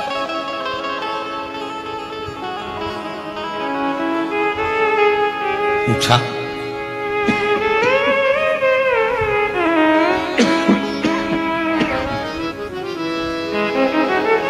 ये अपाला, इसको ये रोग कैसे हो गए? अंतरिषि ने कहा कि रोग होने का कारण केवल एक है, एक पूर्व में इसने शिव की निंदा करी होगी, शंकर के किसी भक्त के लिए अपशब्द कहा। कितनी बार हमने कथाओं में कहा, अब तो हमने कहना थोड़ा कम कर दिया कि किसी शिव भक्त की कभी निंदा मत करो, कभी भी भगवान शंकर के किसी भक्त की कभी निंदा मत करो। शिव के मंदिर की, शिव अर्चना की, शिव पुराण की, शंकर के भजन की, शंकर की कथा की, या कोई तुम्हारे गांव में, मोहल्ले में, नगर में, शहर में कोई शंकर का भक्त, ओरिजिनल भक्त। आज के जमाने में ओरिजिनल भक्त मिलना भी मुश्किल है, ओरिजिनल घी नहीं मिल रहा,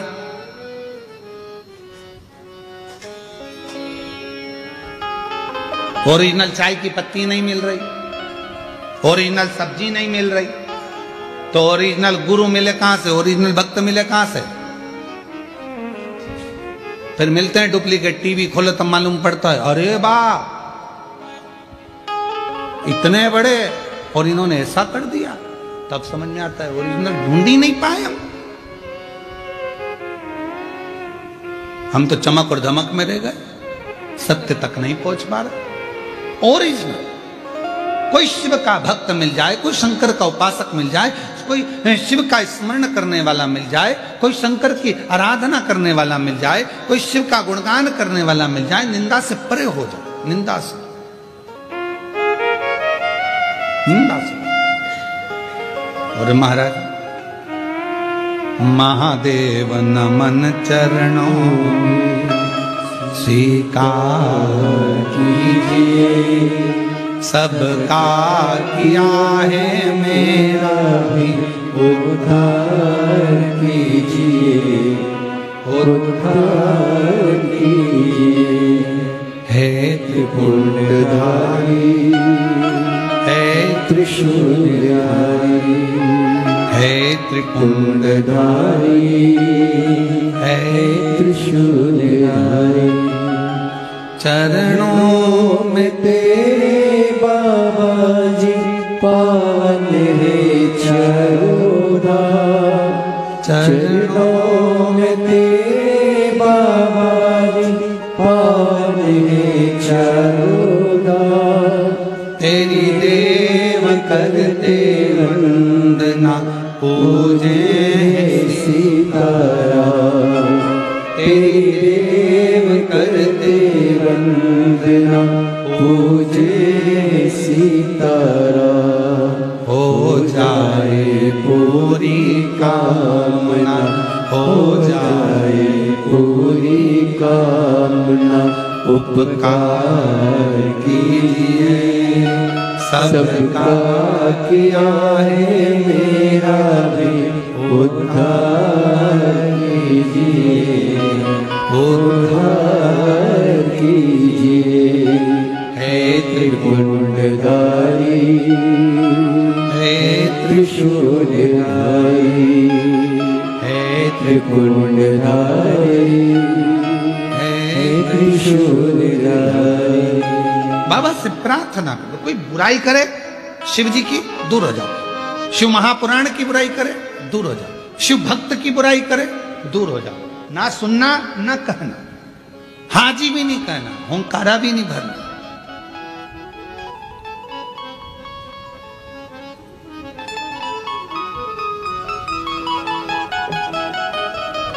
हाँ भी नहीं बोलना, ना हूं बोलना, ना हुंकारा भरना, ना कुछ करना। चलो जल्दी। अब अपाला ने पूर्व समय में हो सकता है कोई शिव निंदा करी हो, शंकर का दोष लगा। विद्वान बहुत बहुत बहुत ज्ञान, सारे वेद अपाला बाल्यावस्था में कंठस्थ करे, सारे वेद। और कहा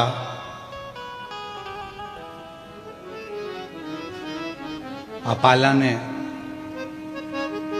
इतना अध्ययन करा, इतना अध्ययन करा कि ऋग्वेद के अष्टम मंडल के 91वें नंबर के सूक्त को स्वयं अपाला ने ही रच दिया। ऋग्वेद का अष्टम मंडल का 91 नंबर के सूक्त को अपाला ने रचा था, रचना करी। अब रचना तो कर दी, पर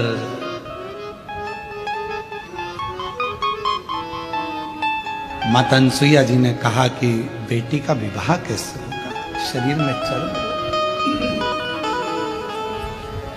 बेटी के शरीर में इतना बड़ा रोग, कौन विवाह करेगा, कौन? वरों के लिए ढूंढना चालू करा, यहां वहां जाते, सबसे कहते, कोई सुने कहां?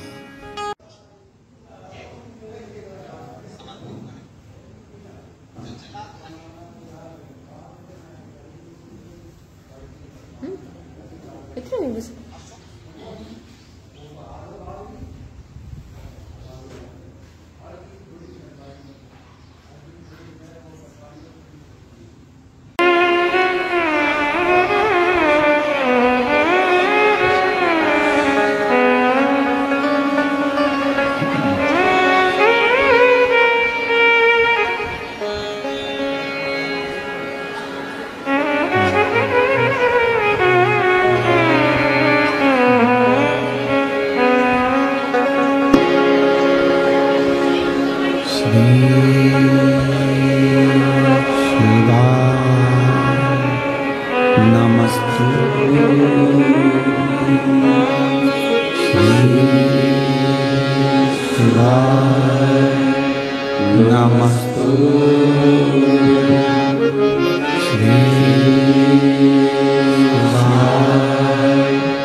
भोला सब दुख काटो ओ भोला सब दुख काटो शिव शंकर जपो तेरी माला भोले बाबा जपो तेरी माला भोला सब दुख काटो ओ भोला सब दुख काटो वेश मंगल मंगलकारी वेश मंगल मंगलकारी शमशान वासी हमारा शमशान वासी हमारा भोला सब दुख काटो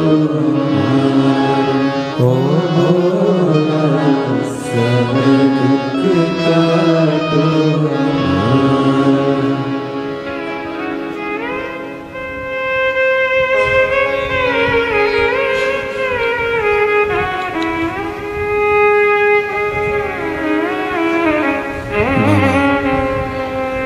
देवादिदेव महादेव भगवान शिव गर्दानी त्रिकालदर्शी कैलाशी विनाशी शंभु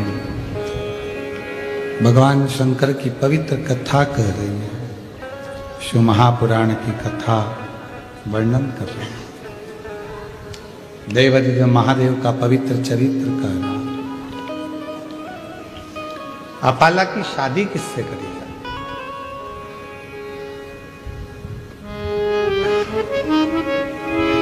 शरीर में रोग है, चर्म रोग है, कोई वर नहीं मिलता, कोई लड़का नहीं मिलता। कहा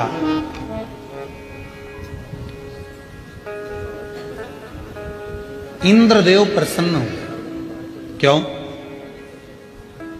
ऋग्वेद की अष्टम मंडल की 91वें नंबर के सूक्त को जैसे ही अपाला ने रचा, इंद्रदेव प्रसन्न और उन्होंने अपाला को देवादिदेव महादेव की आराधना में लगा दिया। अपाला शिव की आराधना। अच्छा वर पाना है, अच्छी कन्या चाहिए, अच्छी नौकरी चाहिए, अच्छा रोग मुक्ति हो जाए, कैसा भी रोग है वो मुक्त हो जाए, कितना भी कड़क रोग क्यों ना हो, उससे भी अगर मुक्ति चाहिए,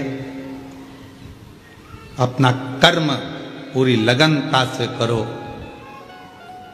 रोग मुक्ति के लिए डॉक्टर को भी जांचे कराओ, दिखाओ, और साथ में शिव जी की आराधना, शंकर की आराधना। ऐसा कोई बता दो जिसको शिव जी ने नहीं दिया। भगवान राम जी को लंका का राज्य दे दिया, भगवान कृष्ण को जब संतान नहीं थी तो संतान किसको नहीं थी। और तेरी कृपा का क्या है भरोसा, कब किस पर हो जाए, जरा सी हम पर कर दो, जरा सी हम पर कर दो।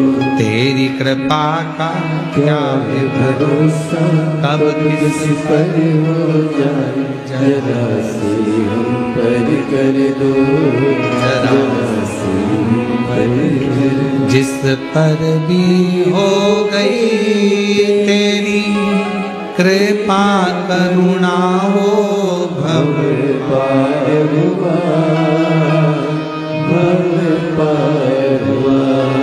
पापी हो चाहे जितना, उसका भी बाबा उद्धार हुआ, उद्धार हुआ।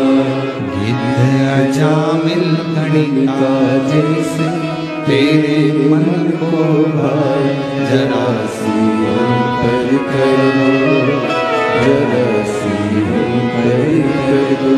तेरी कृपा का क्या है भरोसा, कब किस पर हो जाए, जरा सी हम पर कर दो, जरा सी हम पर कर दो। अपाला ने शिव जी की आराधना प्रारंभ की।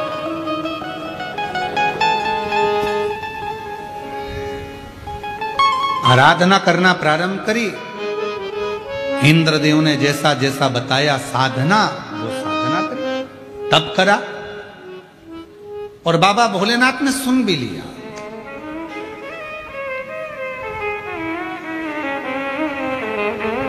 एक कृशाश्व नाम के ऋषि हुए, जो आंतरी ऋषि के आश्रम में आए भ्रमण करते। और कृशाश्व नाम के ऋषि जब आंतरी ऋषि के आश्रम में आ गए, विराम किए, विश्राम किए।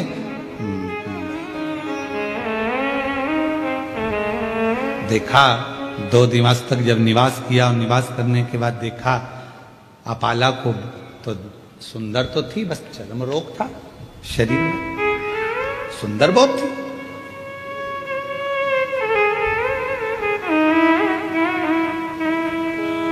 कहा, ऋषिवर, मेरा निवेदन है अंतरिषि से कुशाश्व, कहा कि आपकी जो बेटी है, आपकी जो कन्या है अपाला, मैं उससे विवाह करना चाहता हूं। क्या आप अपनी बेटी का विवाह मेरे साथ करेंगे? शिव करुणा ऐसी ही करते हैं, मालूम ही नहीं पड़ता कब कौन सी कृपा कहां कर दे।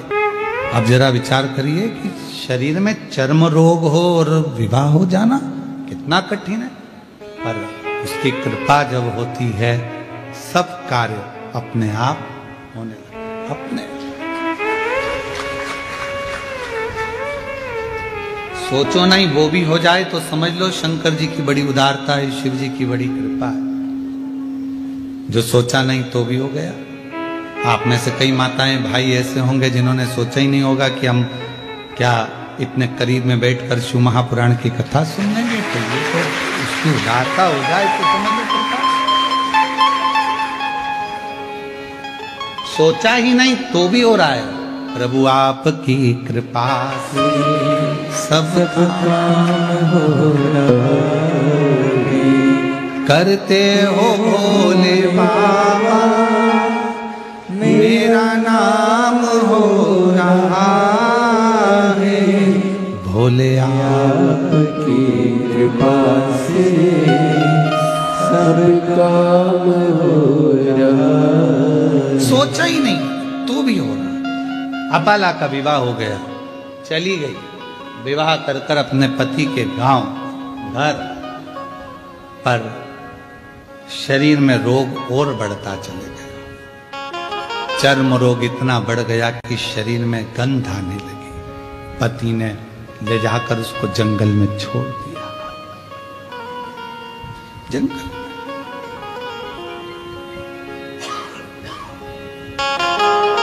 तेरे पिता ने मेरे साथ धोखा किया। अपाला हाथ जोड़कर कहती है, मेरे पिता ने धोखा नहीं किया। पिता ने तो कहा था मेरे शरीर में चर्म रोग है, पर आपने कहा कि सुंदर है, मैं इससे विवाह करूंगा। करा, रोग बढ़ा, धक्का देकर निकाल दिया बाहर। जंगल में घूम रही अपाला, कहां जाऊं, किसके पास जाऊं। फिर मन में आया कि पति ने निकाल दिया, पर पिता थोड़ी ना शरीर देखता है, माता थोड़ी ना शरीर देखती है। माता पिता तो ऐसे होते हैं, अगर बच्चा बेकार भी है, उसको कोई रोग भी है, तो भी माँ बाप उससे दूर नहीं हटते, उसको करीब रखते हैं, करीब रखते हैं। माता पिता थोड़ी ना दूर करते। अब ईमानदारी से बोलो, अगर बच्चे को बुखार आ रहा है, बच्चा रात को चमक रहा है, डर रहा है, उसको बुखार आ रहा है, कोई बच्चे को एकदम तकलीफ हो गई और माँ बाप कहे नहीं नहीं मैं हाथ नहीं लगाऊंगी, मैं इसके पास नहीं जाऊंगी, इसको फीवर है, इसको बुखार है, इसको शरीर में कष्ट है। शिव महापुराण की कथा कहती है कोरोना जैसी बीमारी भी आई, आप लोगों ने दर्शन किया होगा। उस कोरोना जैसी बीमारी में सबने साथ छोड़ दिया, भाई बंधु कुटुंब कबीला कोई ना साथ दे, पर माँ बाप, भले बच्चे की तकलीफ थी, लोग कह रहे हैं तुम बीमार हो जाओगे मत जाओ, पर माँ बाप अपने बच्चे को नहीं छोड़े। माँ बाप तो उसको लगा साथ, माता पिता। अपाला को लगा कि मैं कहां जाऊं, पति ने निकाल दिया, वन में छोड़ दिया, कहां घूमूंगी, शरीर में रोग है, चल क्या चली। और अपाला चली, एक काम करती हूं अपने पिता के पास जाती, पिता के। अपाला आंतऋषि की कुटिया में पहुंच गई। मानसुइया ने देखा, बेटी तेरा तो मैंने विवाह कर दिया था, तो अपने पति के घर चली गई थी, फिर यहां कैसे आ गई? मां, पति ने निकाल दिया, वन में घूम रही थी, कहां जाती तो आपके पास आ गई।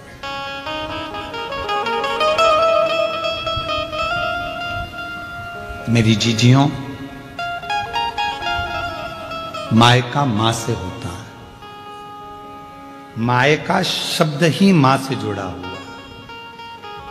मां ने तुरंत कहा क्यों चिंता करती है, यहां रहे। मां, शरीर में चर्म रोग बढ़ गया है, गंध आ रही है, सब दूर हट जाते हैं, क्यों टेंशन, क्यों चिंता। आंतऋषि आ रहे थे स्नान कर कर, अपाला को देखा, बेटी तू यहां? हाँ पिताजी। शरीर में रोग बढ़ा, पति ने छोड़ दिया, यहां आई हूं, क्यों चिंता करना। तू इतना सुंदर वेद गाती है, इतना सुंदर वेद की रचना करती है, इतना इतना तेरे में विद्वत्ता है, एक बार पढ़ ले, एक बार अगर अध्ययन कर ले तो तुझे याद रह जाता। अब दत्तात्रेय भगवान की बहन है अपाला, चंद्रदेव की बहन है अपाला, दुर्वासा जी की बहन है अपाला, कोई साधारण होगी, विद्वत्ता में परिपूर्ण। अभी आपको कथा में कहा, बेटे को कहना पड़ता है पढ़ पढ़ पढ़, बेटी को नहीं कहना पड़ता। आई स्कूल से और पुस्तक निकाल के सोफे पे लंबा पाँव कर कर 1 2 कुछ नहीं करेगी तो अपनी कलर निकाल लेगी और बोई पोतती रहेगी। उस बेटे को कहना पड़ता है। और बेटा आया स्कूल से, ये उठा, कार उठाई, ये उठाया, वो उठाया, यहाँ दौड़ वहां दौड़, ये फेंक वो फेंक। और बेटी आई स्कूल से, अपनी बुक निकाली, मम्मी जल्दी देखो आज मेरे को गुड मिला है, मम्मी देखो, मम्मी देखो, आई देखो, पापा सबको बताएगी, पापा ताऊ, बड़े पापा, आंटी अंकल, सबको, दादी दादा, बैग खोल खोल के लाएगी, सबको दिखाएगी। और बेटा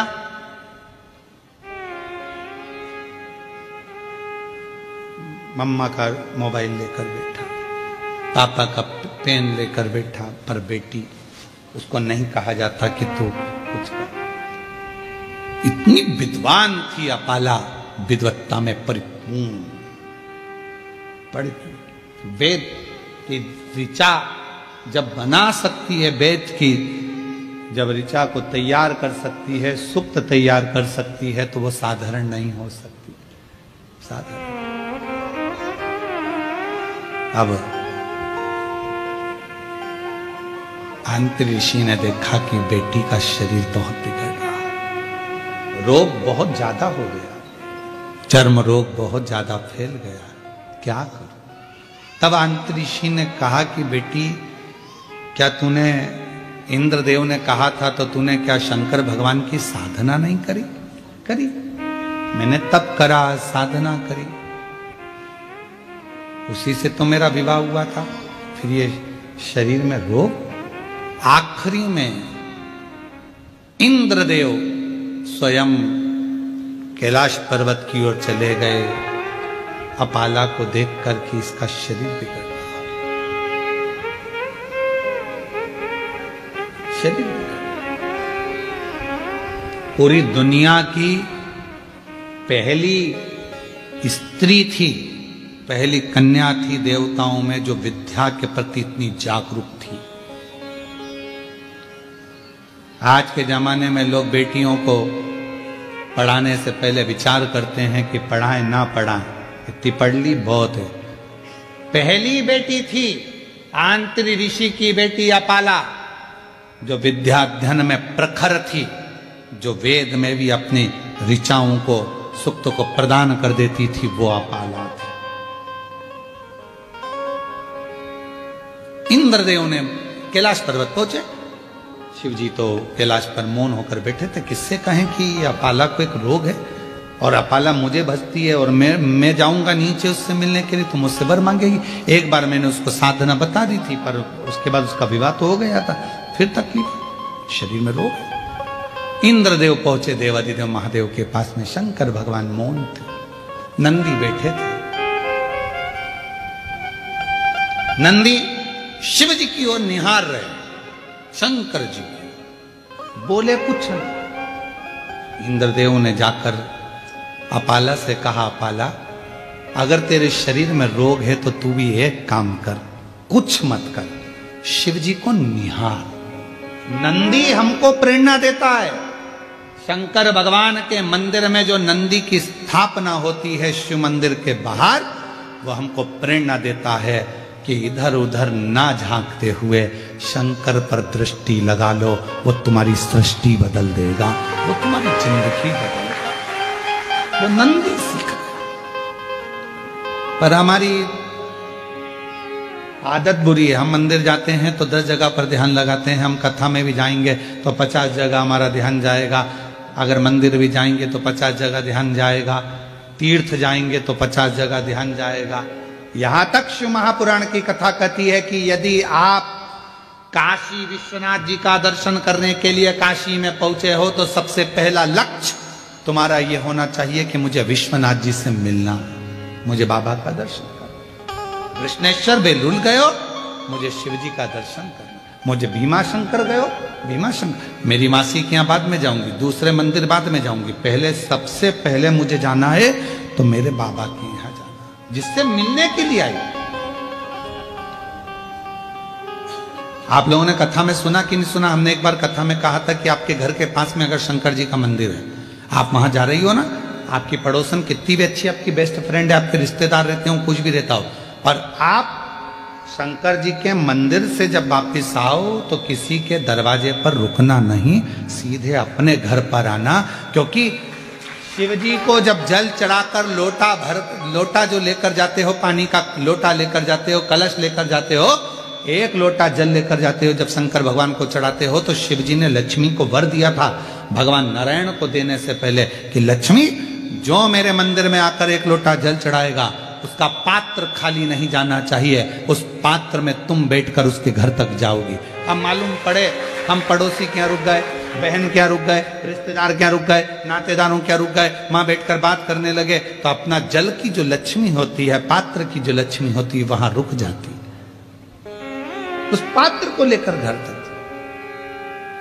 कुबरेश्वर धाम पर लोग आते हैं, जितने लोग कुबरेश्वर धाम आते हैं हम उनसे भी कहते हैं कि आप आए हो तो बाबा से मिलने के लिए। ऑटो वाला कहेगा हम तुम्हें यहाँ ले चलेंगे, ऑटो वाला कहेगा, गाड़ी वाला कहेगा हम तुम्हें वहां ले चलेंगे, बहुत सारे मंदिर है हम यहाँ घुमाए वहां घुमाए, ये करे वो करे। उससे एक बात कर दो, हे भैया मैं मेरे बाप के घर आई हूँ, कुबरेश्वर धाम आई हूँ, अपने मायके आई हूँ, पहले मुझे वहां लेकर चलो, मेरे बाबुल के पास, मेरे पिता के घर, पहले उससे मिलूं।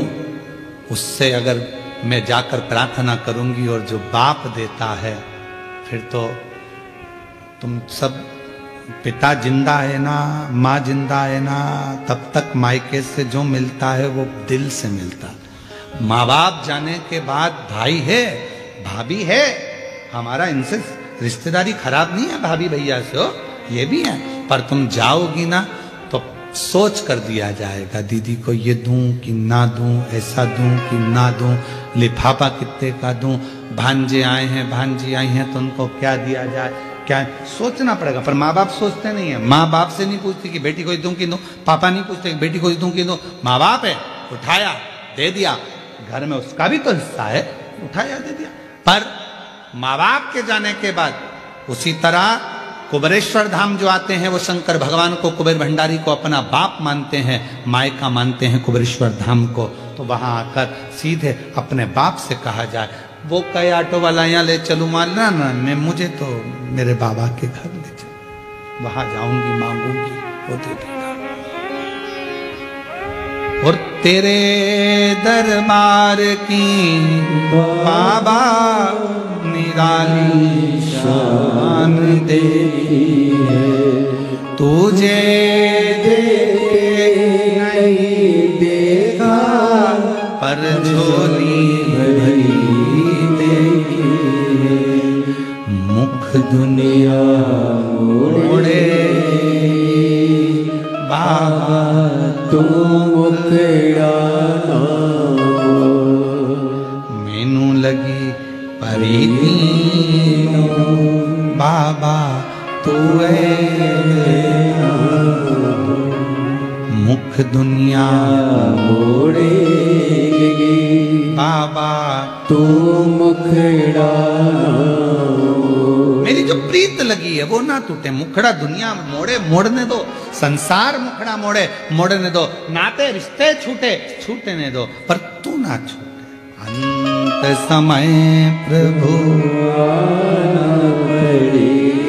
और वचन दिया तो निभाना पड़ेगा। जो मुखड़ा है वो ना मोड़ा जाए। शिव कृपा करे, करुणा करे। मुझे नहीं था, मैं कहां जाऊं। नंदी हमको प्रेरणा दे रहा है शंकर जी के मंदिर के बाहर बैठ कर के, कहीं ध्यान मत दो, शिव पर ध्यान दो, शिव पर। ध्यान का बड़ा महत्व है महाराज जी, बहुत ध्यान लगाना इस बात के लिए।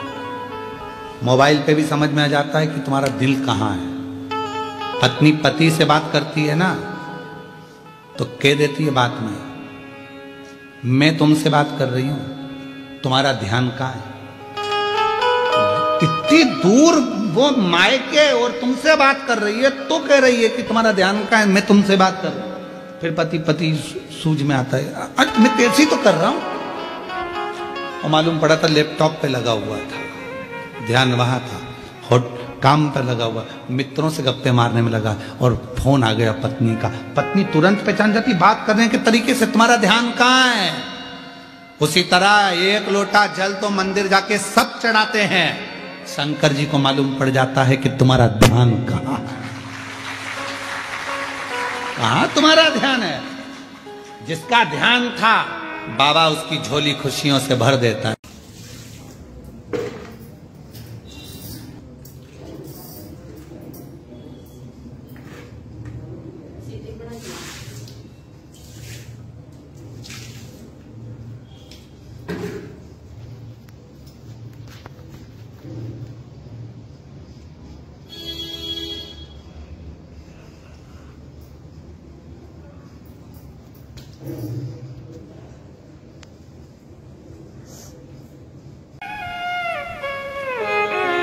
कोई कहे गुरुजी मैं तो अच्छी हूं, क्या करूंगी मंदिर जाकर।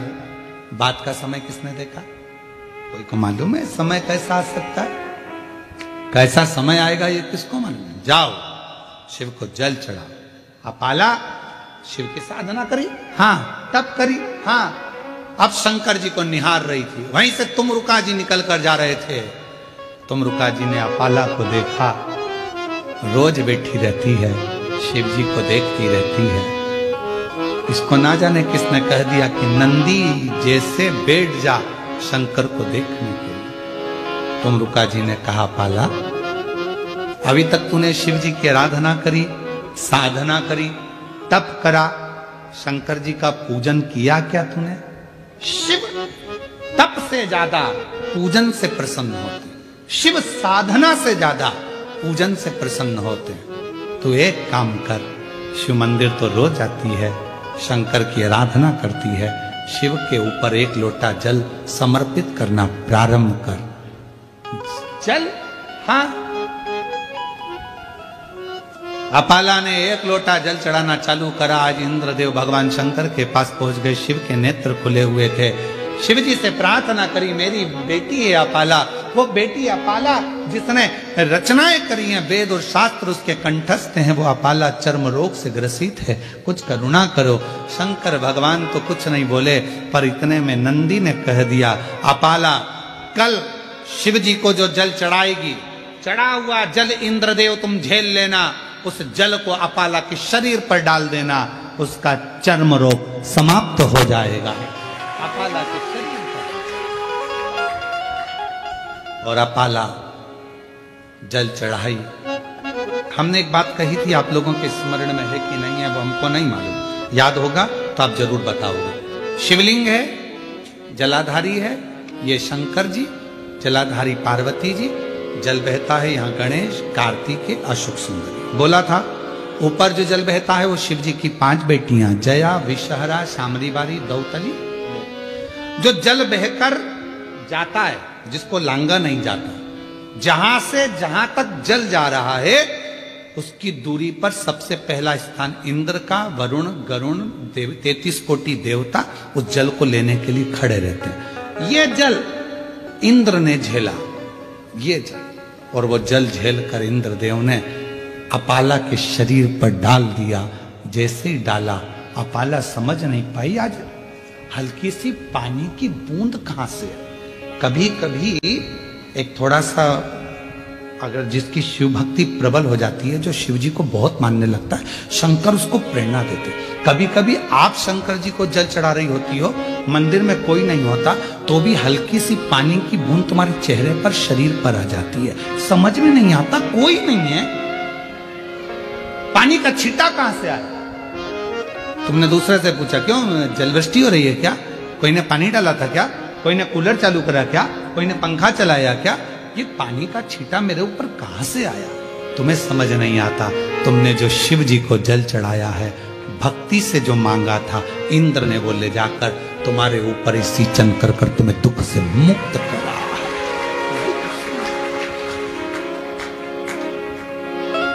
ये शिव भक्ति की सीढ़ी बाई सीढ़ी जब हम चढ़ते हैं, शंकर भगवान की आराधना करते रहते हैं, आराधना करते करते शंकर पर जल चढ़ाते चढ़ाते जब हम कुछ नहीं करते, ना हमें तप आता, ना साधना आती, ना व्रत आता, ना उपास आता, हम कुछ नहीं जानते, केवल एक लोटा जल जानते हैं। और वो एक लोटा जल जब यहाँ अपाला को निहाल कर सकता है और चर्म रोग से मुक्त कर सकता है, तो वो एक लोटा जल हमारी जिंदगी को सार्थक कर सकता है।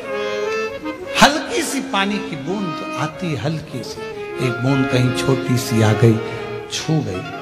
तुम तो जल चढ़ाकर बैठे थे, प्रणाम कर रहे थे, नमन कर रहे थे, शिव मंदिर में थे, कोई नहीं था, फिर भी वो जल कहां से आ गया।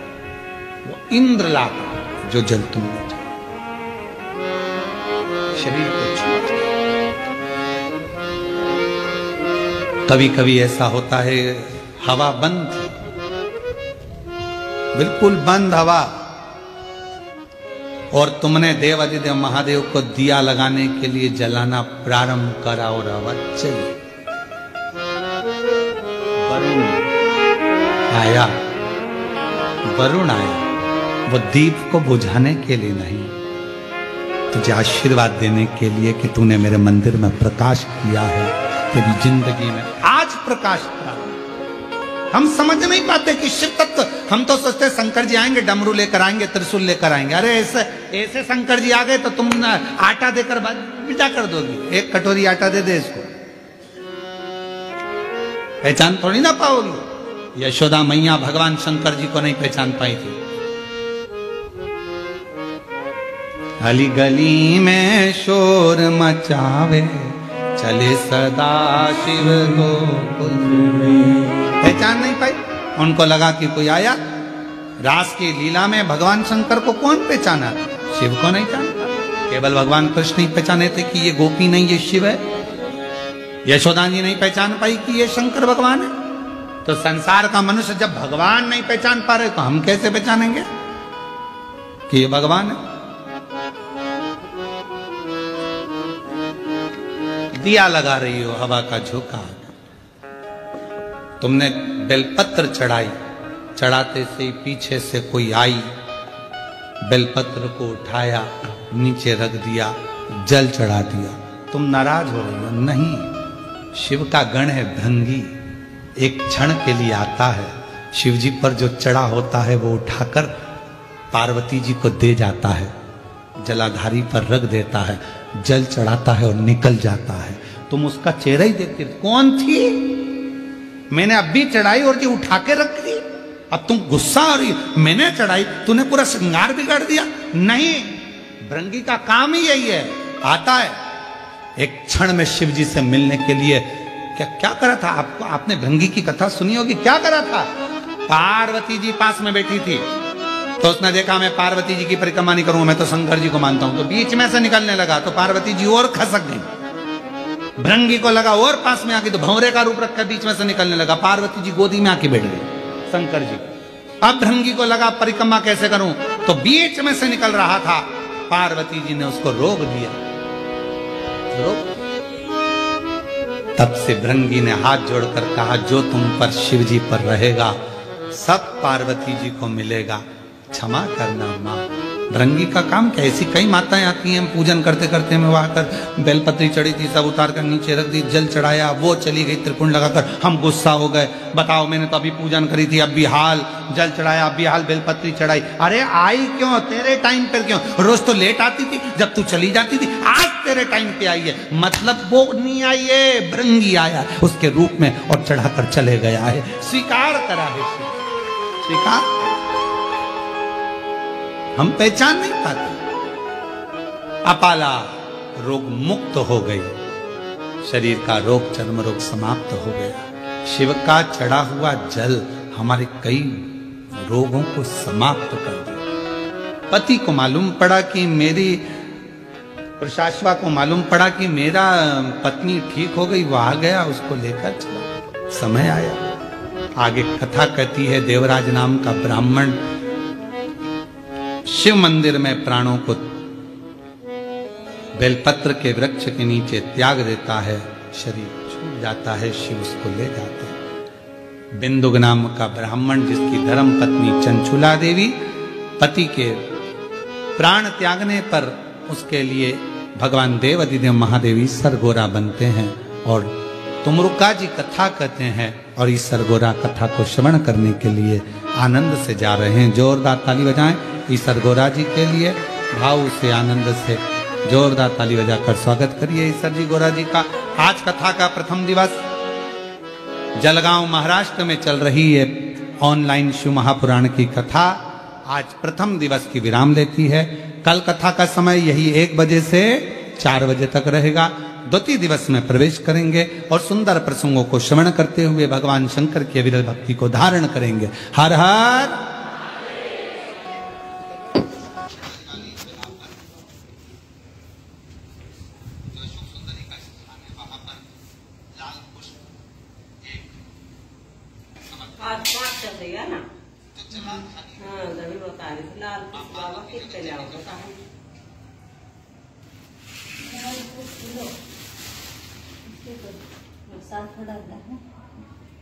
ऐसा तो लाग रहा था।